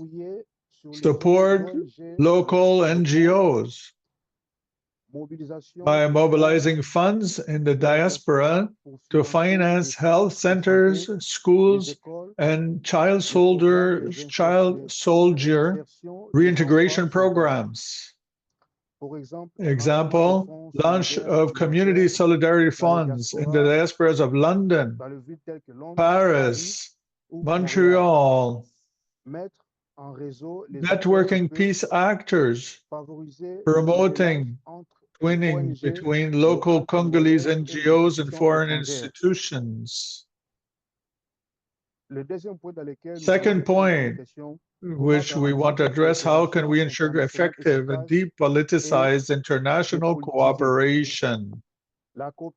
International cooperation is too often perceived as politicized or ineffective. Here are some concrete solutions. Establish an independent monitoring mechanism. The proposal, creation of multi-stakeholder monitoring committee for peace composed of members of the diaspora, international experts, representative of local communities, supervised by the United Nations, strengthening depoliticized regional structures. For example, the SADC, the EAC, and the EAC established a joint rapid response unit to address serious human rights violations in the region, ensuring transparency. All aid received must be traceable, published, and auditable by neutral institutions such as OIF, AU, African Union, or again, Transparency International. Proposal of creation of a public access digital platform dedicated to cooperation in DRC. Fully integrate local actors and the diaspora. Proposal, establish a peace and reconstruction fund co-managed by representative of Congolese civil society and the diaspora. Last point, we'll answer the last point. Which strategic partnerships should be prioritized? Priority to sustainable regional partnerships. The DRC shares borders with 9 countries. It must strengthen its regional partnerships and security with SADC. For example, bilateral agreement with South Africa on shared intelligence. We have seen the result in the province of Goma. Or again, the economy with the EAC, example, promotion of joint economic zones with Uganda and Rwanda. International partnerships targeted at national priorities. Proposal, develop a win-win partnership with countries like Germany for infrastructure, South Korea for technology, Brazil for agro-industry. These partnerships must contribute to creation of sustainable jobs, development of green technologies, professionalization of the Congolese youth, rural electrification, reconstruction of conflict-affected area, such as Bukavu, Goma, or other cities. And to conclude, a peace in the 21st century driven by innovation, solidarity, and shared vision. The Congolese diaspora can play a decisive role, provided that it is organized, united, and strategically involved, provided that the Congolese government recognizes its role as a strategic asset, and provided that international cooperation is part of a logic of co-development. In this vision, initiatives like Synergy 243 and UPF, Universal Peace Federation, demonstrate that change is possible. Synergy 243 acts as a catalyst for innovative ideas brought by youth, the diaspora, and civil society. The Universal Peace Federation builds bridges of peace by bringing together decision makers, spiritual leaders, and citizens of the world around universal values. Concrete proposals to support immediately. Create a council of the Congolese diaspora for peace. Organize a peace week every year in the DRC and in the diaspora countries. Launch a participatory digital platform to co-create solutions. Support the establishment of DRC Peace Label to certify peace-promoting projects. Peace cannot be imposed, it must be built. The diaspora is ready, so are the partners. Initiatives exist. It's now up to decision makers to lead the way. Thank you for your attention. And happy Independence Day to all Congolese of the diaspora.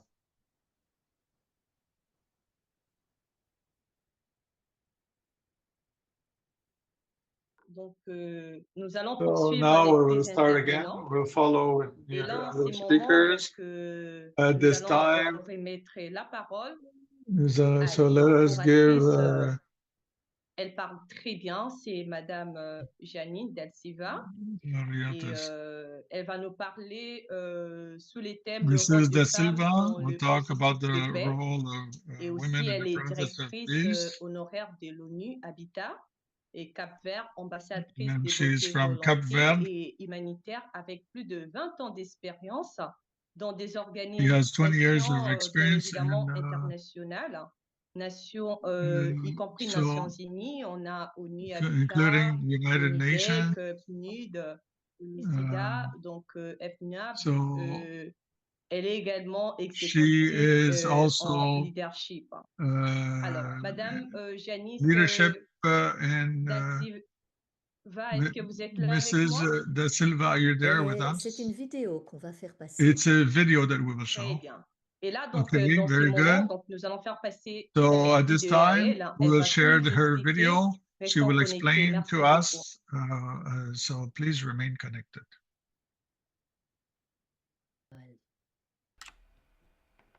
Bonjour, Hello, Excellencies, distinguished guests. I am very happy to be involved in this conference, International Conference on Peace in the DRC. But when we speak today of peace in certain countries, we have to see that because of globalization, because of many aspects which touches all nations, it's not just one country, but a whole region in the world. I take advantage of this opportunity to thank very much the Ambassador Christ and his distinguished team for this invitation. It's true. You are young ambassadors.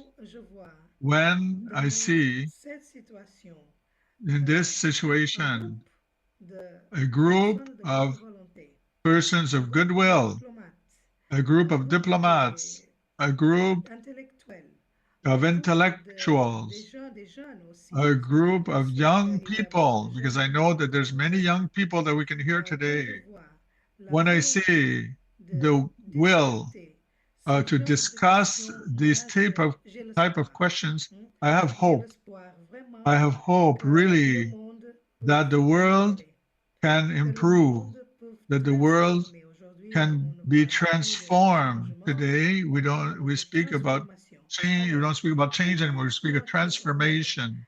What is our role when we speak of the role of women in construction of peace, in building peace? I want to discuss what is our role as human beings in building peace.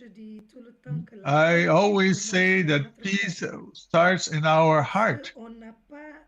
We do not have the will to make peace if we don't have the will to see the other as a human being which has the same rights as us. Peace will not be realized. It always starts in our heart, truly in the will that to see the other human being, that the other human being can help us, that he can really.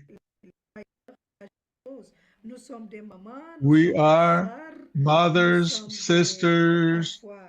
We are sometimes, especially here in Africa, we are mothers and fathers often.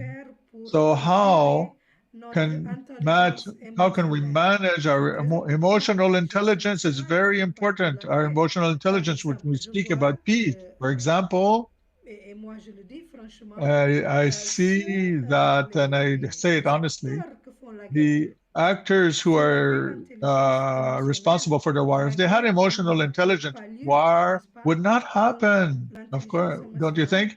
So emotional intelligence is one of the values that are so important here in the social domain, in the political domain. So women, normally, we African women, but I would say women of the world,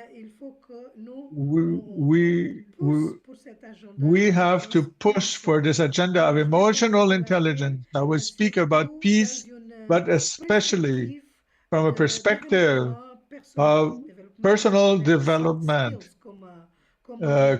soft skills, as we say in English. So women, we can build truly an emotional intelligence and help in this agenda of construction of emotional intelligence. It's not a question of professionals, of behavioral professionals. It's a question of economy, professionals of any domain of development. So the second characteristic that I would like to tell you about is our capacity of negotiation. Women, we have the capacity to negotiate because, as I say, mothers, we are daughters, leaders of our families, and sometimes we are the leaders because, sadly, the situation is that in decisional position, we see more men than women.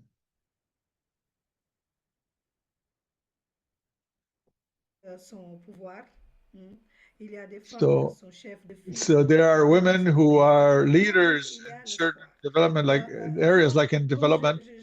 So as I was saying, the second characteristic to build peace has to do with this capacity to negotiate, this capacity to dialogue.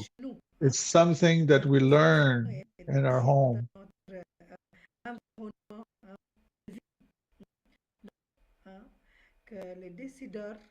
That deciders truly see that education is very important.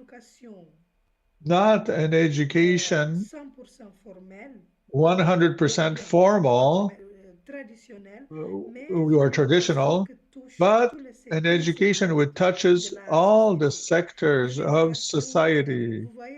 In education, you see, for example, with young people, everything, the majority, we went to university to have our bachelor's, to a master's degree, PhD, etc.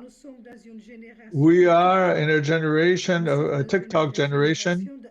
We are in a generation of Instagram, and but the hope, once again, there are certain people different forms of education of which we should take advantage of, that we need to capitalize on for construction of peace. The fourth characteristics that I would like to tell you today, as I can say it firstly, I will put it as a fourth characteristic. It has to do with the mobilization, community mobilization, social mobilization. What you're doing today is, with this conference, it can be considered part of this characteristic. Mobilization. We have to discuss about things. We have to discuss things. We have discussed about situations that are touching each one of us. And peace, ladies and gentlemen, excellencies, colleagues, dear friends, peace is something that is very dear to everyone. Do not think that this question, this very complicated question in your country, in DRC, is something that affects us all. It touches all different African countries. The international cooperation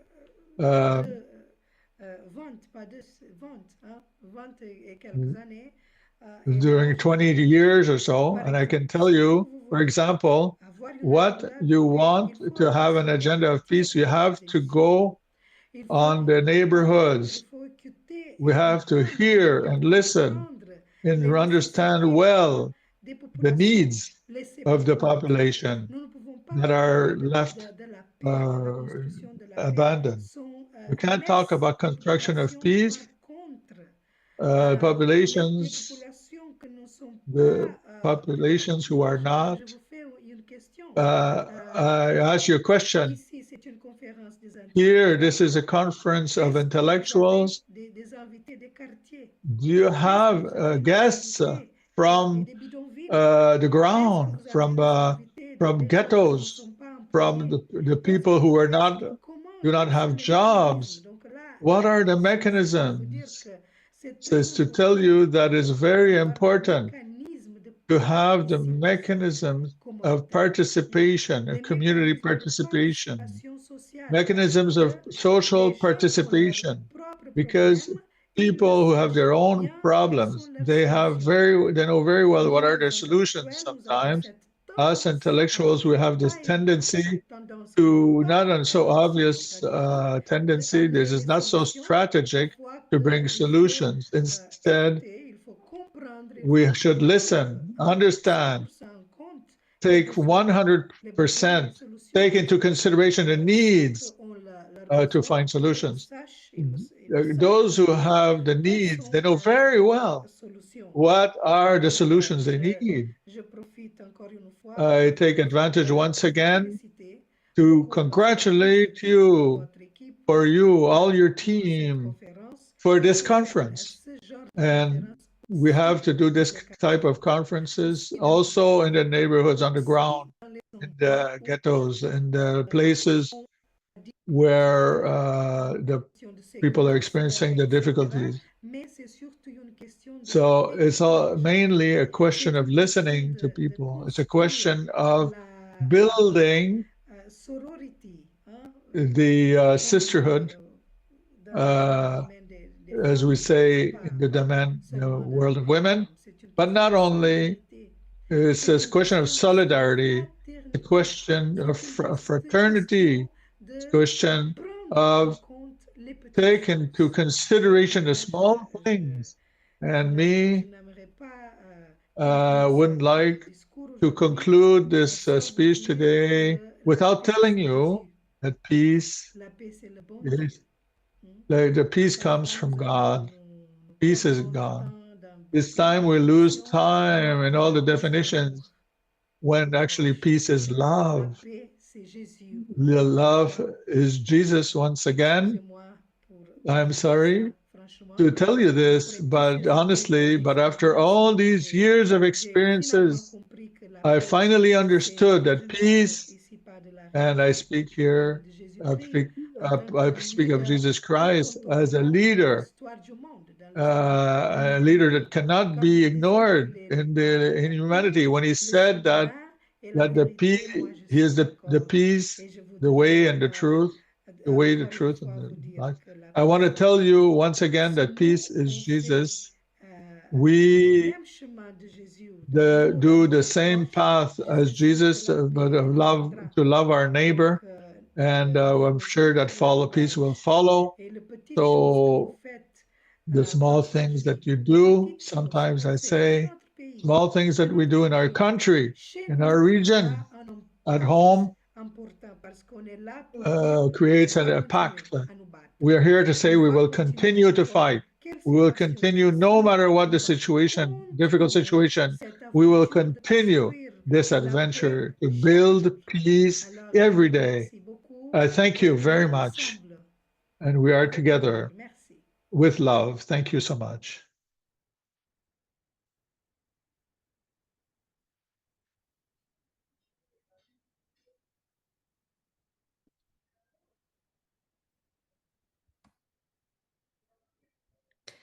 Voilà, nous disons merci. So thank you to Mrs. Ambassador Qui nous a exposé sur that exposed to us the role of women in the consolidation of peace. We continue this with various thematics for our day on peace. This time we ask Mr. Ambassador M'Barek Afekouh, who will also speak to us about the regional dynamic and the role of neighboring countries. Mr. Afekouh, you have the floor. Merci, Présidente. Thank you, Excellencies, President. You hear me well? Excellences, Mesdames et Messieurs. Excellencies, ladies and gentlemen. Allow me to thank the organizers of this conference and also for the invitation to participate.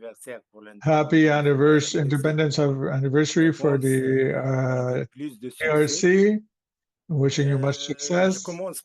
I start by saying that this life is only a passage. Why use it to do evil instead of good? We just have to choose to do good instead of bad. It's a question of trajectory.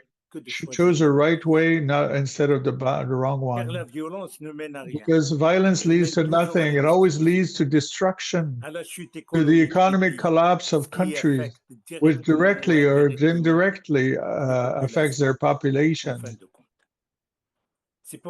This is why regional dynamics intersect and influence each other and encompass a set of economic, political, social, cultural, environmental factors that interact within a region.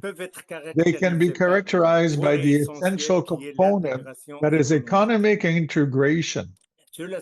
This manifests itself in the creation of free trade zones, custom unions, common markets, or economic unions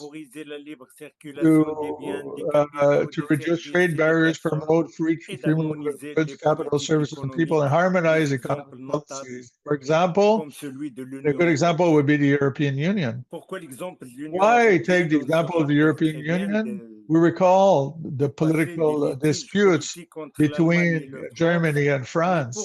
But to dissolve these political problems, they had the will to integrate within the European Union a common market and a common currency so that economic favors could minimize and neglect what separates them in the political domain. Because integration, neighboring countries may stimulate growth, but it can also accentuate difficulties between countries. Regions can be the theater of fruitful cooperation, sharing of natural resources, harmonization of environmental policies, but also of conflict and economic divergence. Numerous regions have transnational conflicts such as organized crime, migration, or prevention of conflict. Those challenges necessitate a regional approach and a cooperation between neighboring countries. The geographical proximity favors sharing of language and favors and encourages cooperation. The role of neighboring countries is very interesting because they're often trading partners. Their internal demands have an important impact on regional economy. In economic integration, as previously mentioned, is a strong lever of development, but can also bring effects of divergences if they don't have similar. So the cooperation amongst collectivities and territorial activity transborder is essential for improving the situations. So it can affect education, schooling, protection environment, local economic development, to help transporter relations. Neighboring countries can share natural resources such as water, table, fishing, and to not have. That's why the role of neighboring countries is central in this process to act as motors of integration, or instead as sources of tension, of an instability. To understand this interdependence is fundamental to understand international relationships, the establishment of policies of development and of regional security. The impact of neighboring countries such as the crisis in the east of Africa is complex and multifaceted. The armed conflicts in the region have negative consequences for local populations and even for neighboring countries. Conflicts in the Eastern African countries such as South Sudan, Rwanda, and the Democratic Republic of Congo have resulted in displacements of millions of people, many of whom seek refuge in neighboring countries. This puts enormous pressure on these countries' resources and infrastructure. Neighboring countries are often directly or indirectly involved in conflicts. The support of Rwanda, as accused by his neighbors of supporting the M23 rebel group in the Democratic Republic of Congo, this support has led to violent clashes and a humanitarian crisis. Not to mention diplomatic tensions between neighboring countries. As a result, the relations between the DRC and Rwanda have deteriorated sharply following accusations of this Rwandan support for M23. This is disrupting exchanges and exploitation of natural resources in the region, in particular mineral extraction in the east of the country by Rwanda, which has been accused of supporting M23. These and other conflicts in the region risk spreading to neighboring countries. But of course, we hope with the signature of the convention, these problems will be resolved amicably. The stability or instability of a neighboring country has direct repercussions for the entire region. An internal conflict, a humanitarian crisis, or an economic crisis in a country has destabilized neighboring countries through migratory flows, disruptions to trade, or the spread of insecurity. On the other hand, good neighborly relations with strong bilateral cooperation can contribute to regional stability This is why Morocco, even when far removed from sub-Saharan tensions, for example, always opens its doors to African countries and plans exchanges in various fields such as training, logistical assistance, health, maintenance, as well as a sharing of expertise and technical know-how, and in various areas structured and proactive in South-South cooperation.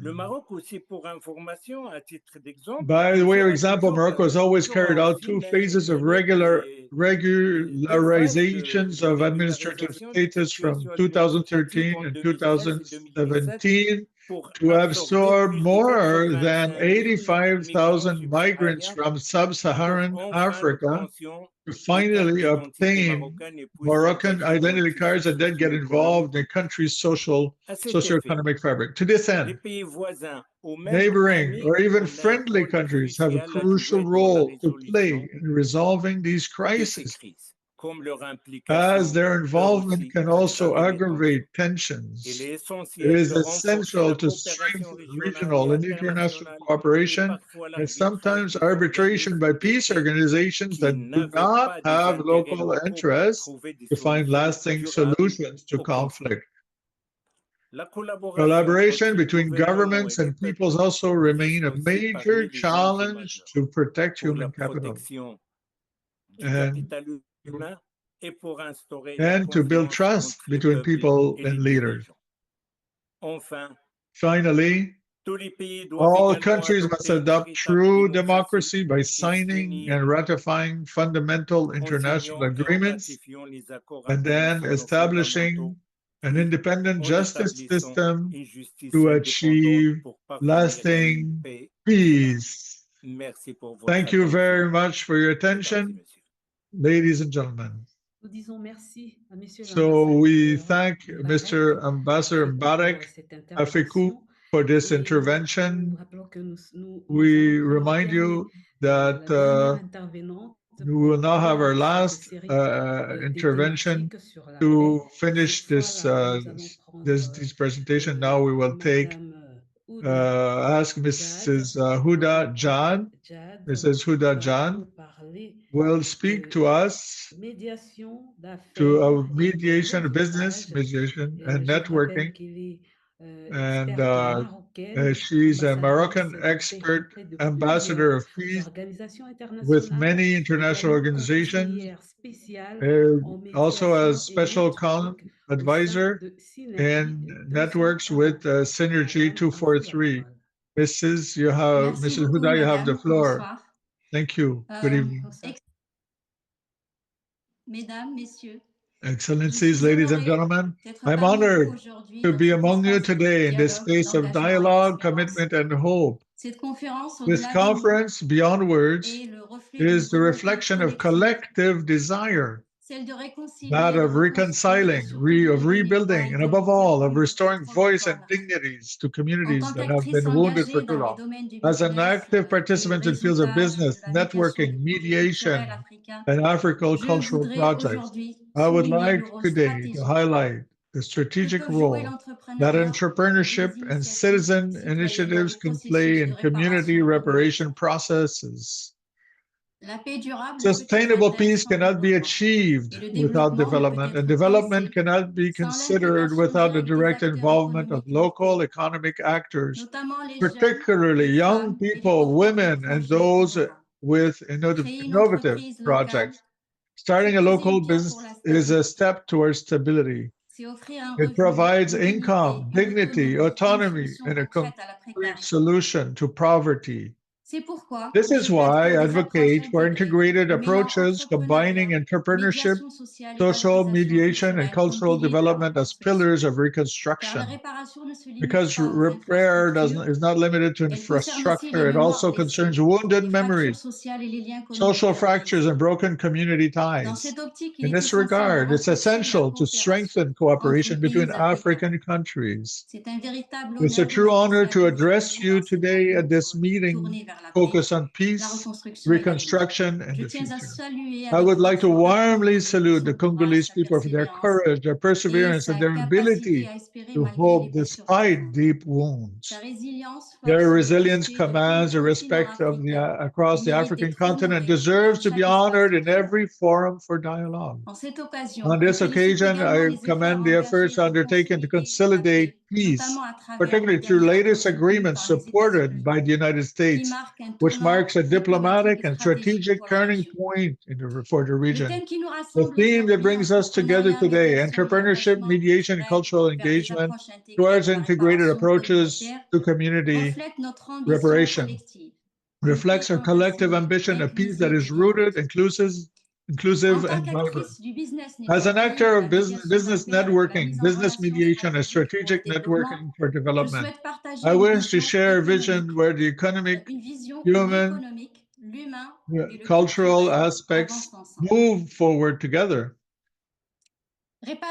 Repairing communities means rebuilding trust. It isn't just healing visible wounds, it's also restoring social bonds, collective dignity, and ability to believe in a tomorrow again. In regions scarred by years of violence, these scars run deep. It is not enough to rebuild infrastructure, we must rebuild trust between individuals, between citizens and their institutions, and between generations. Community reparations are based on a human participatory approach. It requires communities to be agents of change themselves and for their knowledge, experiences, and needs to be taken into account when developing projects. And it starts with a clear recognition of what they have been through, and by opening spaces for economic, social, and cultural participation. In a post-conflict context, entrepreneurship becomes an act of reconstruction. It's not about creating wealth, but about reintroducing meaning, autonomy, and positive projection. When a woman creates a cooperative, a young person starts a small business, our community comes together to promote a local sector, she lays a foundation for lasting peace. But for this to happen, local actors need easier access to tools, training, financing, and markets. Peace also requires a vibrant economy rooted in the territory, inclusive and solution-oriented. My mission as a business mediator is based on a simple conviction. Ideas exist, and so do talents. You just have to connect them to the right resources, the right partners at the right time. This is what economic mediation is all about, creating bridges between project leaders and decision makers, between territories and investors, between local potential and global needs. In post-conflict areas, the approach is fundamental. Too often, young people are the bearers of solutions but are cut off from funding channels. Too often, women have the know-how but unfortunately lack visibility. Economic mediation acts as a silent but powerful accelerator. It facilitates cooperation, builds ecosystems, and encourages dynamics of solidarity. It can also mobilize African diaspora, which plays a strategic role in the transfer of skills, capital, and ideas. Bringing stakeholders together is already building peace. Cultural engagement. Culture is a restorative energy. In fragile areas, it allows us to tell the unspeakable, to give voice to those who are no longer heard, to revalue collective identity.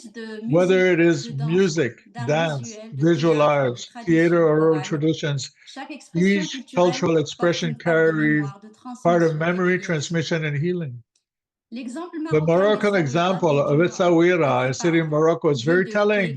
A city of coexistent, ancient coexistent, that successfully leveraged a pluralistic cultural and religious heritage to build an inclusive identity focused on dialogue and respect. The DRC's cultural wealth is immense. It must be made a pillar of peace, a support for living together, a source of shared identity amidst diversity.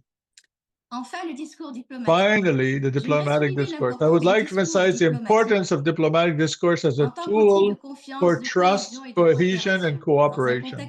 In a context as complex as that of Eastern DRC, public speaking becomes a real lever for stabilization, but it also is a mirror of the vision one has of oneself, partners, and one's future.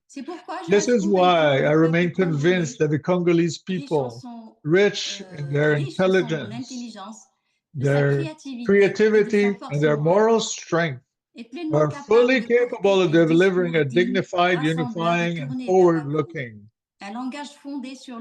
a language based on respect, collective ambition, and openness inspires confidence. It reassures not only local communities, but also international partners, investors, and cooperation institutions. In a world where attention is quick but trust is slow, the tone a country uses becomes a key to opening doors, building alliances, and accelerating development. Congo has everything it needs to make itself heard with clarity and dignity. Ladies and gentlemen, allow me to return for a moment to an essential, deeply significant point.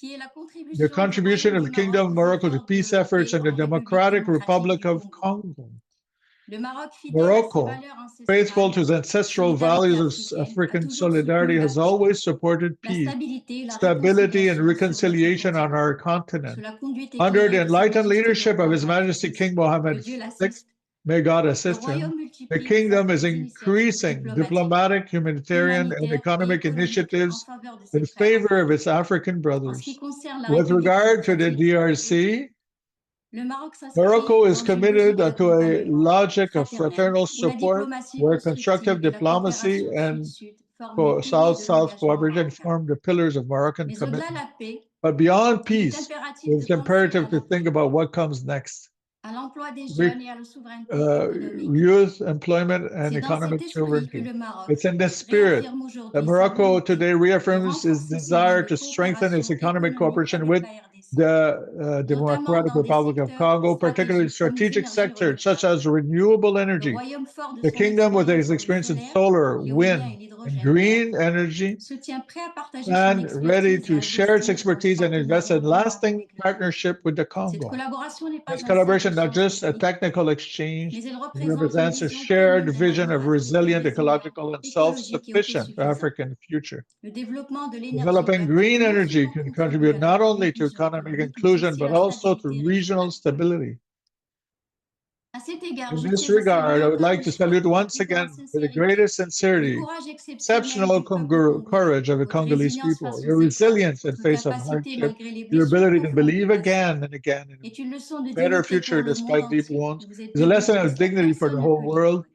No one can ignore it. You are able today to build a peace based on your own strength, relying on your youth, your culture, your resources, and your will. Dear Congolese, brothers and sisters, know that you're not alone. Morocco is at your side, not to guide you, but to walk with you in respect, listening, and brotherhood. We all aspire to lasting peace, but peace is not the mere absence of conflict. It must be useful, tangible, and visible in everyday life. It is built.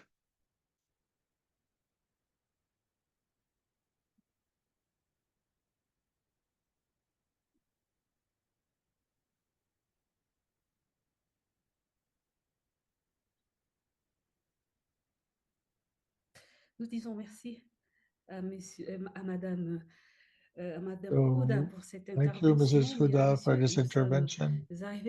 We have arrived at the end of this series of various themes, and we thank the participants. Thanks for all these interventions, all the various teams that have been approached. We will now continue this program. We'll give the floor to Mrs. Nancy for what will follow. Very well. Thank you, Mrs. Chantal. for these moments. I would like to thank each of our speakers for their profound expression. I was very touched, and thank you, Madame Ghonda, for the words from Morocco, for the support, for the Democratic Republic of Congo. It really touches our heart. And we hope that the whole world will be there to help us. And together with the synergy of 243, we will find solutions. Thank you, dear public. So now we will now go to a session of questions and answers. You will see QR. There's a series of questions that you can ask. So people can answer on a personal level. And here we will selection some questions and ask some of our speakers to answer. I will try to underline some questions. So let me look at them. So the first question. Je vois question à Ghonda Rabbi. I see a question to Ghonda Rabbi. S'adresser à Monsieur Ghonda. I think the person who wanted to address Mr. Ghonda. Can you share on how the Congolese diaspora is organized? Which door should we knock on to make sure we have a partnership focusing on a sustainable peace? I believe that Mr. Ghonda heard the question. Yes, so he can answer, maybe. Can you share how the Congolese diaspora is organized? And to whom should we address ourselves to focus on a sustainable peace in the Congo? Thank you for your answer. Thank you for the question. I think that will take the example of the state of Iowa. The diaspora is organized. We are we're in two parts. The people of the West who speak a certain language, and the people of the East who speak Swahili. So the other part, I believe, speaks Lingala, I think. We don't create this as tribalism, but the people from the East understand better the reality on the ground there. Organized like this to have an easier access and to control what's happening underground, because often most of the people who come from the East come from refugee camps. They know better this reality on the ground. So when there are preoccupations, for example, of what's happening in the east of our country, we often come together to find solutions and to know how to treat our partnerships and how to send help in relation to the east of the country. That's how we're going to organize in the east of the country and how to understand what's happening in our country. Thank you, Mr. Ghonda Rabbi. I think the question was well answered. Okay, and we will continue now with there is Dale. The question is conflicts presently in the east of our country for over 30 years, being a multifaceted country that's come back on a different form. What would be the priority, concrete priority to establish, go towards a sustainable peace, facing the weakness of the peace accords that we've seen concerning the resolution of conflicts in our countries? What new approach, religious confessions can they use, knowing that they were already involved in a certain way in all these direct or indirect processes? So the question is concerning Pastor Gilbert Boissa. Je pense que le pasteur est avec nous. Is the pastor with us? If you are, please unmute and answer the question. Voilà. Donc, si n'est pas... Très bien, merci beaucoup, pasteur. Okay. Je suis là. I'm there. Merci. Thank you. Je vais répondre à cette question. I will answer this question the following way. Je vais me baser sur I will base myself on the Constitutional Act of UNESCO, which says that the war is rooted in the hearts of men, and that's in the hearts of men that it has to be resolved. That's where the solutions comes in the heart. So churches are the best organizations to do this, to establish sustainable peace, in the sense that churches must make an effort to not be involved in the conflict. In other words, they have to be neutral, the church in the middle of the village. They must be the true moral leaders of society. I take, for example, Ituri. In Ituri, the war lasted 5 years to resolve this conflict that was not only inter-ethnic conflict, but had ramifications concerning other countries where the Congolese flag was not present. Some churches were involved in the conflicts because they were hiding weapons, but when we approached the churches as Universal Peace Federation, we involved them in our approach to put them as the church in the middle of the village. We have indicated they became aware and took responsibility, and they got involved now to bring a consciousness, elevate consciousness and educate the hearts of men, bring a revolution of the conscience. And this is what allowed that they could recover peace in 2003. The same thing in Kinshasa. We have been in Kinshasa in 2005 when there was a government of 1+4. But when churches became aware in the Ministry of Foreign Affairs, speaking the same language, to leave the political aspect, to leave the approach based on their own community. So they sensitize political actors to bring them back, because after all, these political actors are also our followers. They are our spiritual children. So the social pact of peace, which Sencor SNCT. So we have to look for credible churches who can speak of peace, because today many churches are not credible.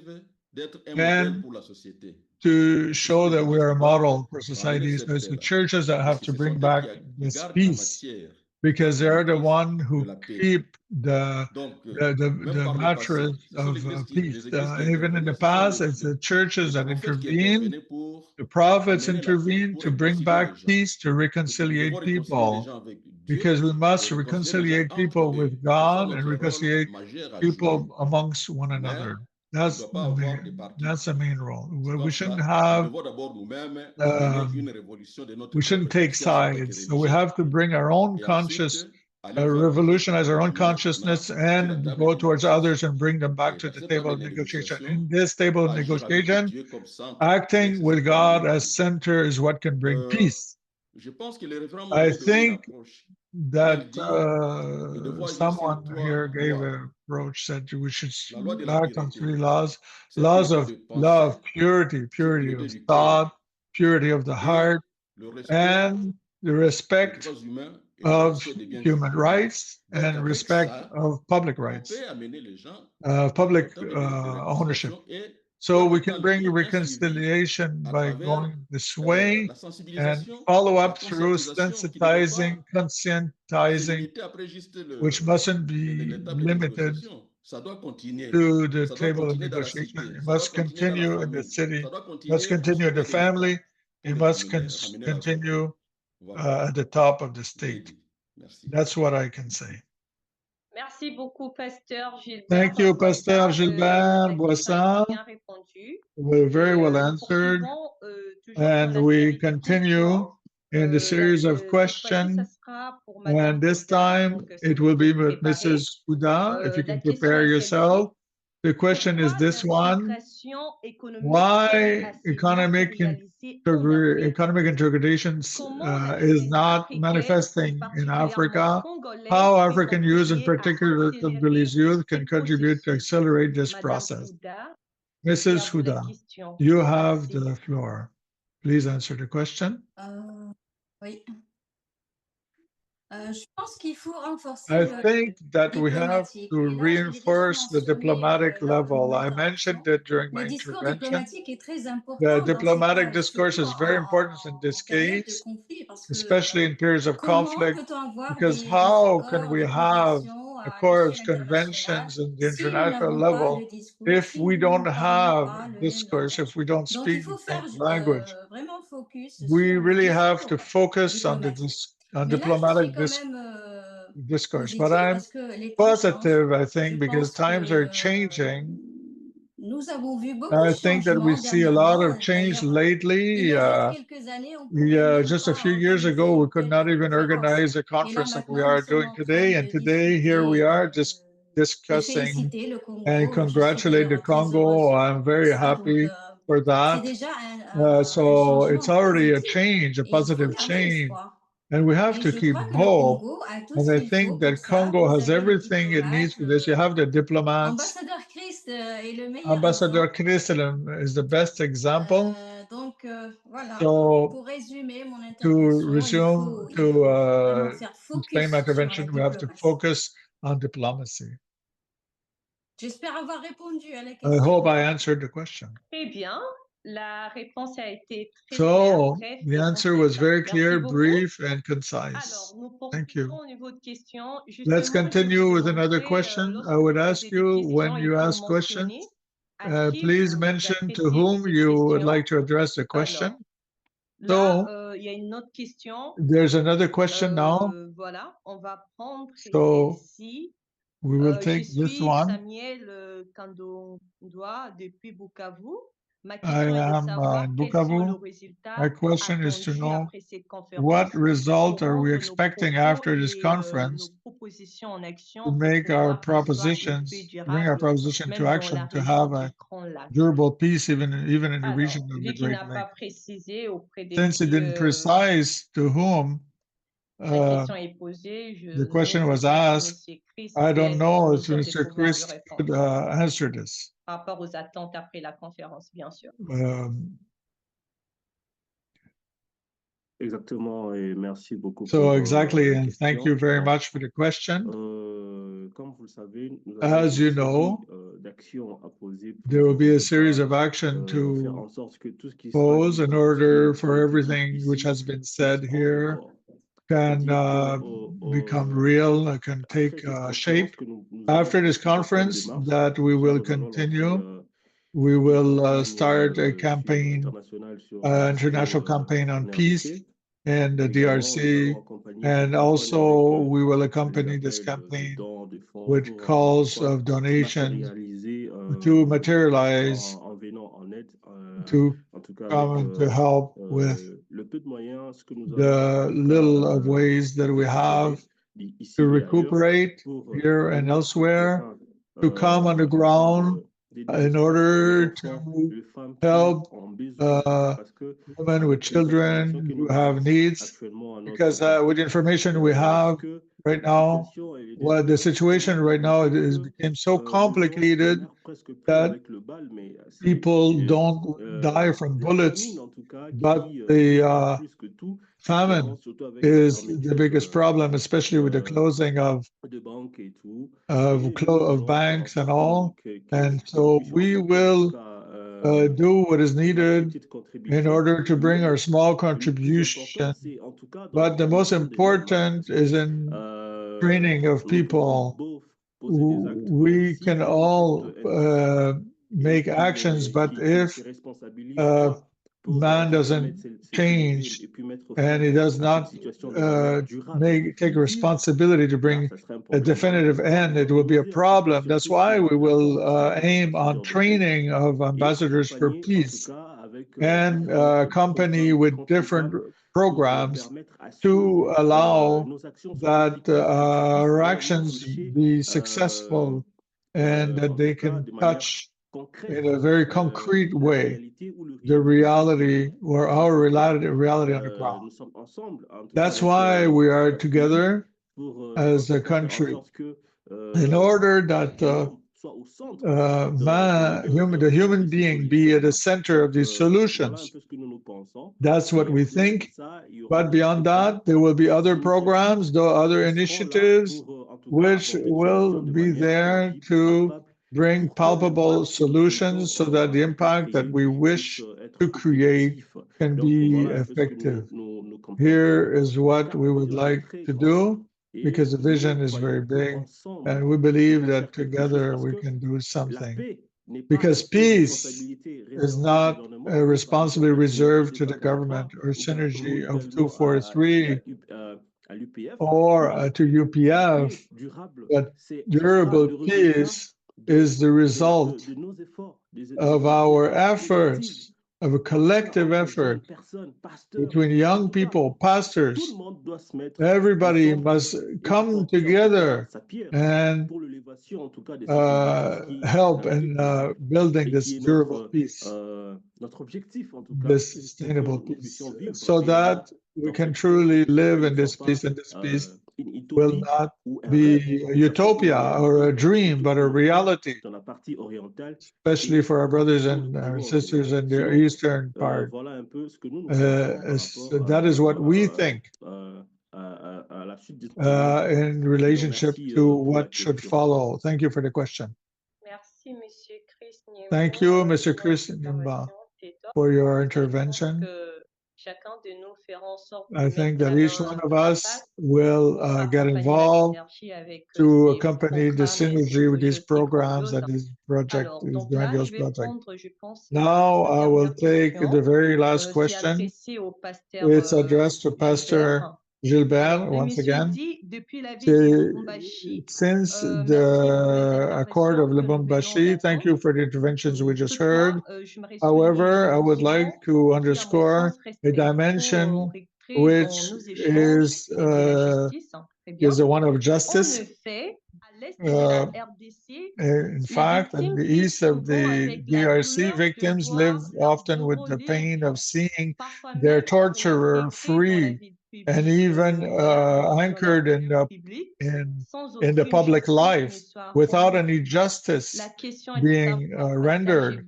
The question is to know, Pastor Gilbert, is peace, is it really possible without justice?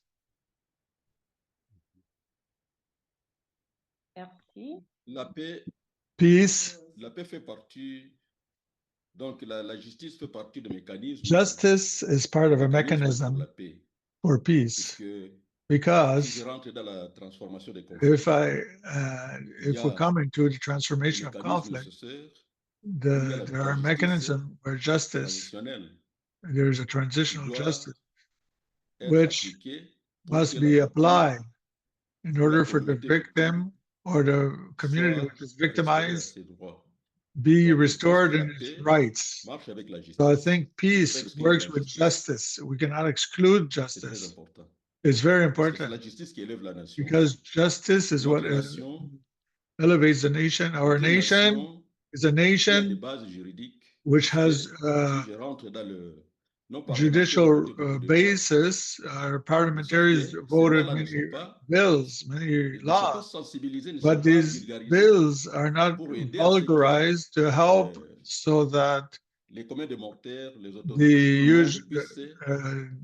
so that everyone can understand how to act in order not to have conflict. So we have conflict because you have put the justice aside, and justice becomes very corrupted these days. To us, as religious people, we have this right to go and awaken everybody. Justice is like a church in the middle of the village. I think justice is very important. in order to have sustainable peace. Thank you. Bien, comme on a toujours tendance à dire, so as we always tend to. Alors là, je tenais à remercier déjà. So I would like to thank already to people who could answer the question. It was very clear. Plusieurs questions. There's many other questions, but if we continue to answer, on va dormir. we will have to sleep here tonight. So the proposition is to be able to align yourself, to come together. Together we will form a beautiful team of Synergy 243.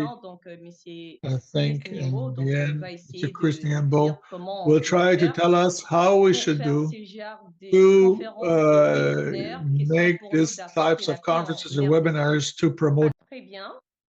Mesdames et messieurs, merci à tous pour vos questions qui ont été pertinentes et très intéressantes. So thank you everyone for your questions, which were very pertinent. And thank you for our speakers for their wonderful responses, answers. We will now arriving towards the end of this session of question and responses. There's a number in the chat. If you want to get in contact with us, don't hesitate to write to the number in the chat. You will get into contact with the president himself. And now Marie will lead us for the rest of the program. Thank you, Mrs. Nancy. As you said, distinguished guests, dear participants, we will now proceed to a petition for peace in the east of the RDC. This petition is a way of is a voice of our brothers and our sisters who are suffering. Every signature counts, every voice counts. Together we can express our desire for peace and security for all Congolese. We invite you to listen attentively. Justice pour l'Est du Congo, ça suffit. Justice for East of Congo, it's enough. International petition for peace, justice, and human dignity in the east of the Democratic Republic of Congo. We, citizens of the world, representatives of civil society organizations, public figures, academics, religious leaders, members of the Congolese diaspora, human rights activists, artists, committed young people and women, launched a solemn and urgent appeal to the government of the Democratic Republic of Congo, of the March 23 movement, M23, and all active militias and armed groups from neighboring countries directly or indirectly involved in the conflict, regional organizations, African Union, ICGLR, SADC, EAC, of the international community, United Nations, European Union, African Union, ECC, United States, France, China, etc., as well as humanitarian institutions and peace guarantors. Context.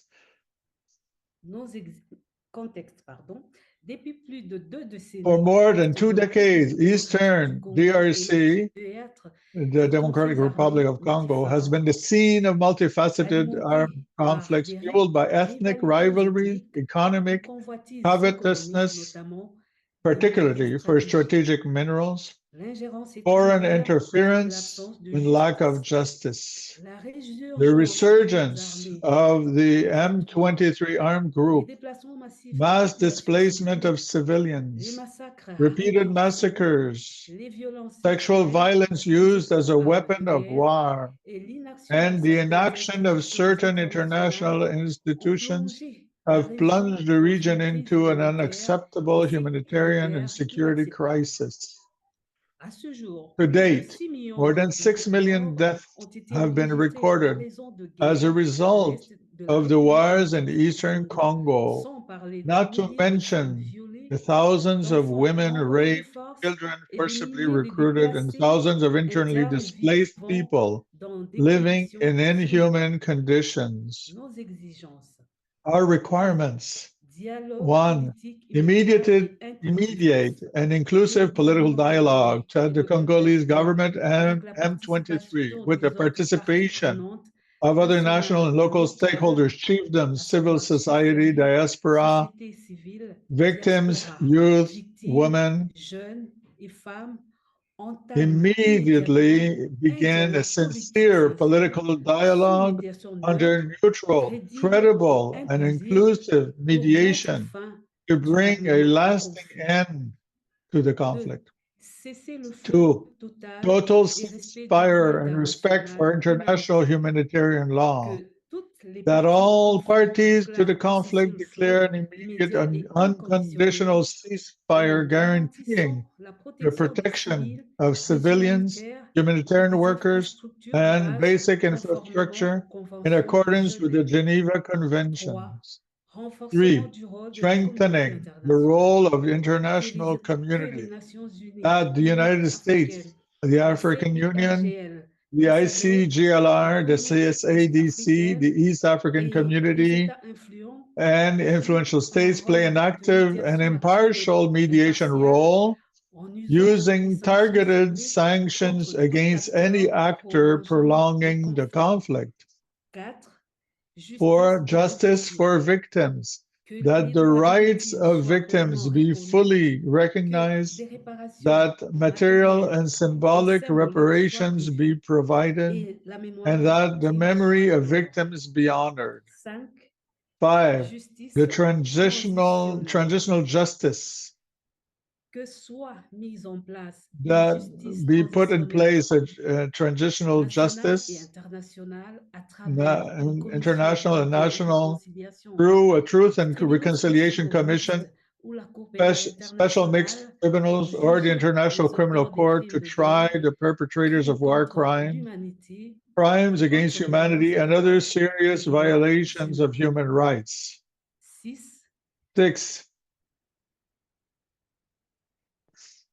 Demilitarization and reintegration, complete disarmament of armed groups, followed by social, economic, and psychological reintegration programs for ex-combatants, particularly child soldiers and women. 7. Securing natural resources and ending mining predation. That mineral traceability be implemented to prevent exploitation by armed groups and external actors, and that mining resources truly benefit local communities. 8. Commitment of Congolese authorities. Let the national authorities assume their historic responsibility by guaranteeing the protection of citizens, reforming the army, fighting corruption, and initiating genuine development policies for the affected provinces. Petition. By signing this petition, we commit to relay this cause on all possible channels, social networks, media, institutions, raise awareness in our local international communities, support peace, justice, and reconstruction initiatives in the DRC, challenge governments, chancelleries, ambassadors, organizations, and international financial institutions to be the voice of those who can no longer speak, the voice of the voiceless. Done in Kinshasa, June 30th, 2025. Thank you very much. Voilà, mesdames, messieurs. Après, here, ladies and gentlemen. Nyembo vous donnera now, Chris Nyembo will give you all the details concerning the signature and orientations to follow to proceed to signatures of the petition. Before completely ending this program, we would invite first we thank for your presence. You are still with us. Thank you for our speakers that's still with us. And we will invite our two responsible persons who allowed this day to be filled of wonderful memories. Yes. So Nyembo, so for the words of appreciation. Here I am putting both persons so that we may have a little exchange, because finally everything is a question of exchange. It's a question to see how to cooperate, how to continue to act on this start. We heard incredible speeches. We heard that so many speak are committed to advance peace, in particular in the east of Congo. But I realize, in fact, that it's not possible that this world can be peaceful in the whole world. It has to be in the whole, it has in the east of Congo, it has to be in the whole world. It was very inspired. I noted many different things during the conference. For example, I was extremely touched by the testimonies of people on the ground, by the pain, the suffering of the population, because they don't have any ways to fill their needs.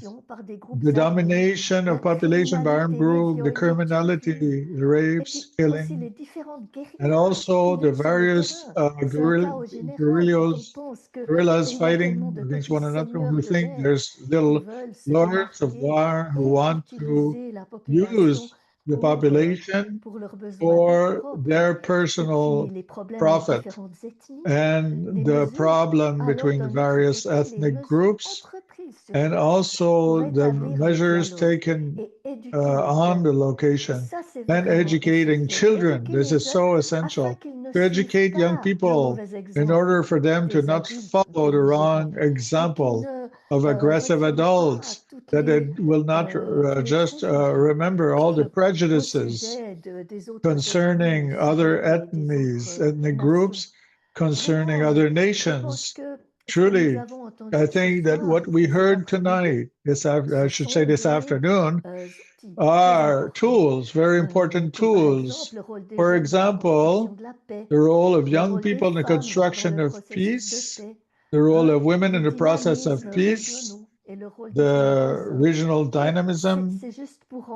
So it's just to mention a few, the role of businesses and economic actors in the consolidation of peace, the contribution of the Congolese diaspora and international partners. We heard so many things, and now what we expect is to put them in practice. My speech is the accent on some values and universal principles and universal values. In our heart, profoundly, we all have a notion of what is good, what is beautiful, what is correct, very profoundly. So we really have to work on that.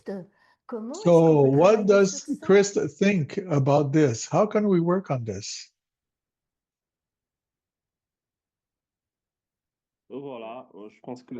Yes, so I think that everything was said. Thank everybody. But I think that the best thing to do is to put man at the center of peace.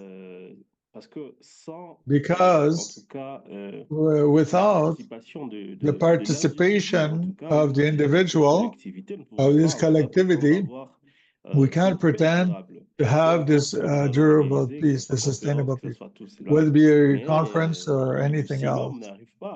But if man cannot come to be conscious of his responsibility, it will not produce anything. That's why we think that to start with the training of people is capital, So we will really aim on this. We'll aim on training of people, Congolese in particular, in this process of peace, in order for them to become autonomous bearer of peace, whether it be in the villages or their big cities, so that it can transfer this notion, whether it be at their friends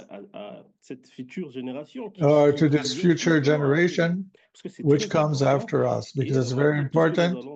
In spite of everything we will do, I think the best thing is to put man in the center. So the world in general, and Verde in particular. So in collaboration with UPF, that's what we believe. I don't know if Mrs. Chantal will contradict me concerning this. Otherwise, thank you so much. Quand on dit l'homme, on parle de l'homme, de la femme, des enfants, man, women, children, pas seulement comme ce qui est écrit not dans la only Déclaration des droits de l'homme, as to what is written in Declaration of the right of the human rights, but in the development of the heart. That's what's missing the most, because we realize that by killing one person, a child, to rape a woman, it is a proof of an absence of heart. So that's what must be in the center. So I'm very grateful, and I'm overjoyed to give my time, to give everything I can of my competencies, so that the exchanges and discuss regarding this can awaken our consciousness. We realize that when we say one thing, at the time when we say it, we perceive it, we feel something. And because we live in a society where what is said is not reflected, to counter all the negative and bad things and all the inadequate behaviors, we have to constantly remember of what is universal in the consciousness in our heart. That's why I encourage everyone to participate in the trainings of ambassadors for peace. And if we're all ambassadors for peace, with three missions. First mission is to be teachers of peace, not only by words, but by actions.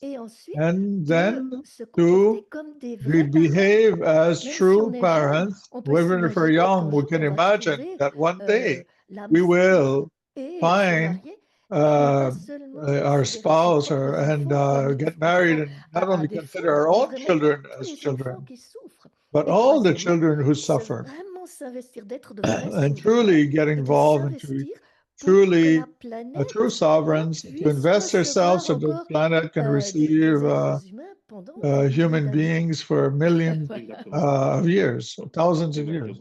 Yes, exactly.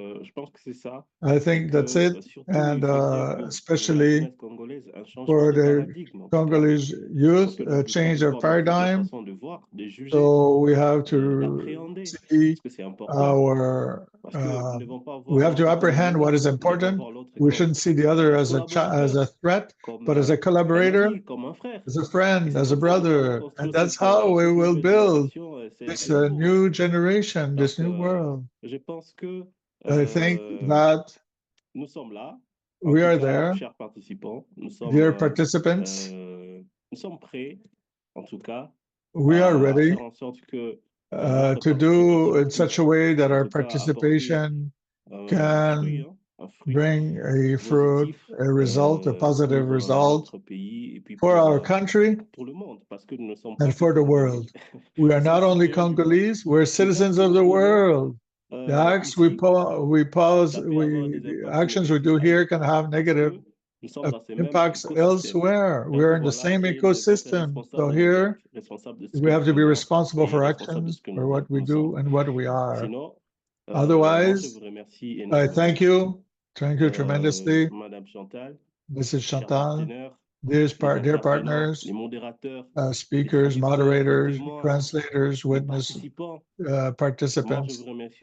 I thank you all. In the name of Synergy 243, I want to address my most sincere thanks for your active presence and precious contribution to this conference for peace and the Democratic Republic of Congo. Our commitment, your voice, your ideas, and your proposals have made of this 30th of June a symbolic day of our independence, a day of deep reflection, of unity, and of hope. Let's salute particularly our speakers, high-level speakers, for their message, powerful messages with solution. To have our testimony bears to show what has happened in your towns and villages, because it's not so easy for you considering the reality in your respective environments, but you have been courageous to face and to face us and explain in reality what we hear from afar. And we think that with the strength that you just gave us together, we will work to find solutions together in order for this situation to improve. And also, thank you for our technical and institutional partners for their inestimable accompaniment, and all of you participants for your attention, your questions, and your mobilization. This 30th of June is not an end, is not the end, it's a starting point. But a starting point. As that's what you have to know. And together, we will continue to make the voice of Congo heard and to build bridges, to work for fair and equitable peace for our country, our continent, and for the whole world. Campaign for peace continues. The petition has been launched, and I invite you to sign it and to share it, sign it and share it so that others with us can hear it and know the reality that we are facing in our country. Actions will certainly follow, I can assure you. And I invite you to join us, to join the movement Synergy 243 through multiple partners such as the Universal Peace Federation and so on. Because together we can make of these countries a land where not only us, but our children and grandchildren, that it can be an earth of peace, of love, of harmony, because that is what is a true value and a true inheritance that we're meant to left to this world.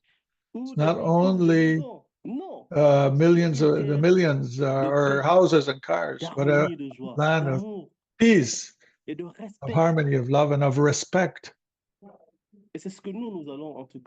That's what we will work so that it can become a reality in our Congolese society. Ladies and gentlemen, may peace grow, may the youth stand up, and may peace, order, and good government be respected. Thank you so much. Thank you so much. I would like to thank Chris Nyembo. When he spoke to me about this conference a few weeks ago, how to prepare a conference like this in so little time. And from our side, I felt our heart. It's hard to really do something. So I understood that he's like my son, as I have other sons. So I have children of direct lineage, but I felt I have to support him. That's why we're here today, together from various continents, different ages with the same motivation to truly invest ourselves for sustainable peace. Thank you. Thank you for having been present and followed this. And thank you for Chris Nyembo, Barwani, to have organized all this. I wish you all a wonderful evening. And see you Saturday at the training for our ambassadors for peace. Bye, everyone. Thank you so much. God bless you all. Amen. Qu'il vous bénisse aussi. Merci infiniment.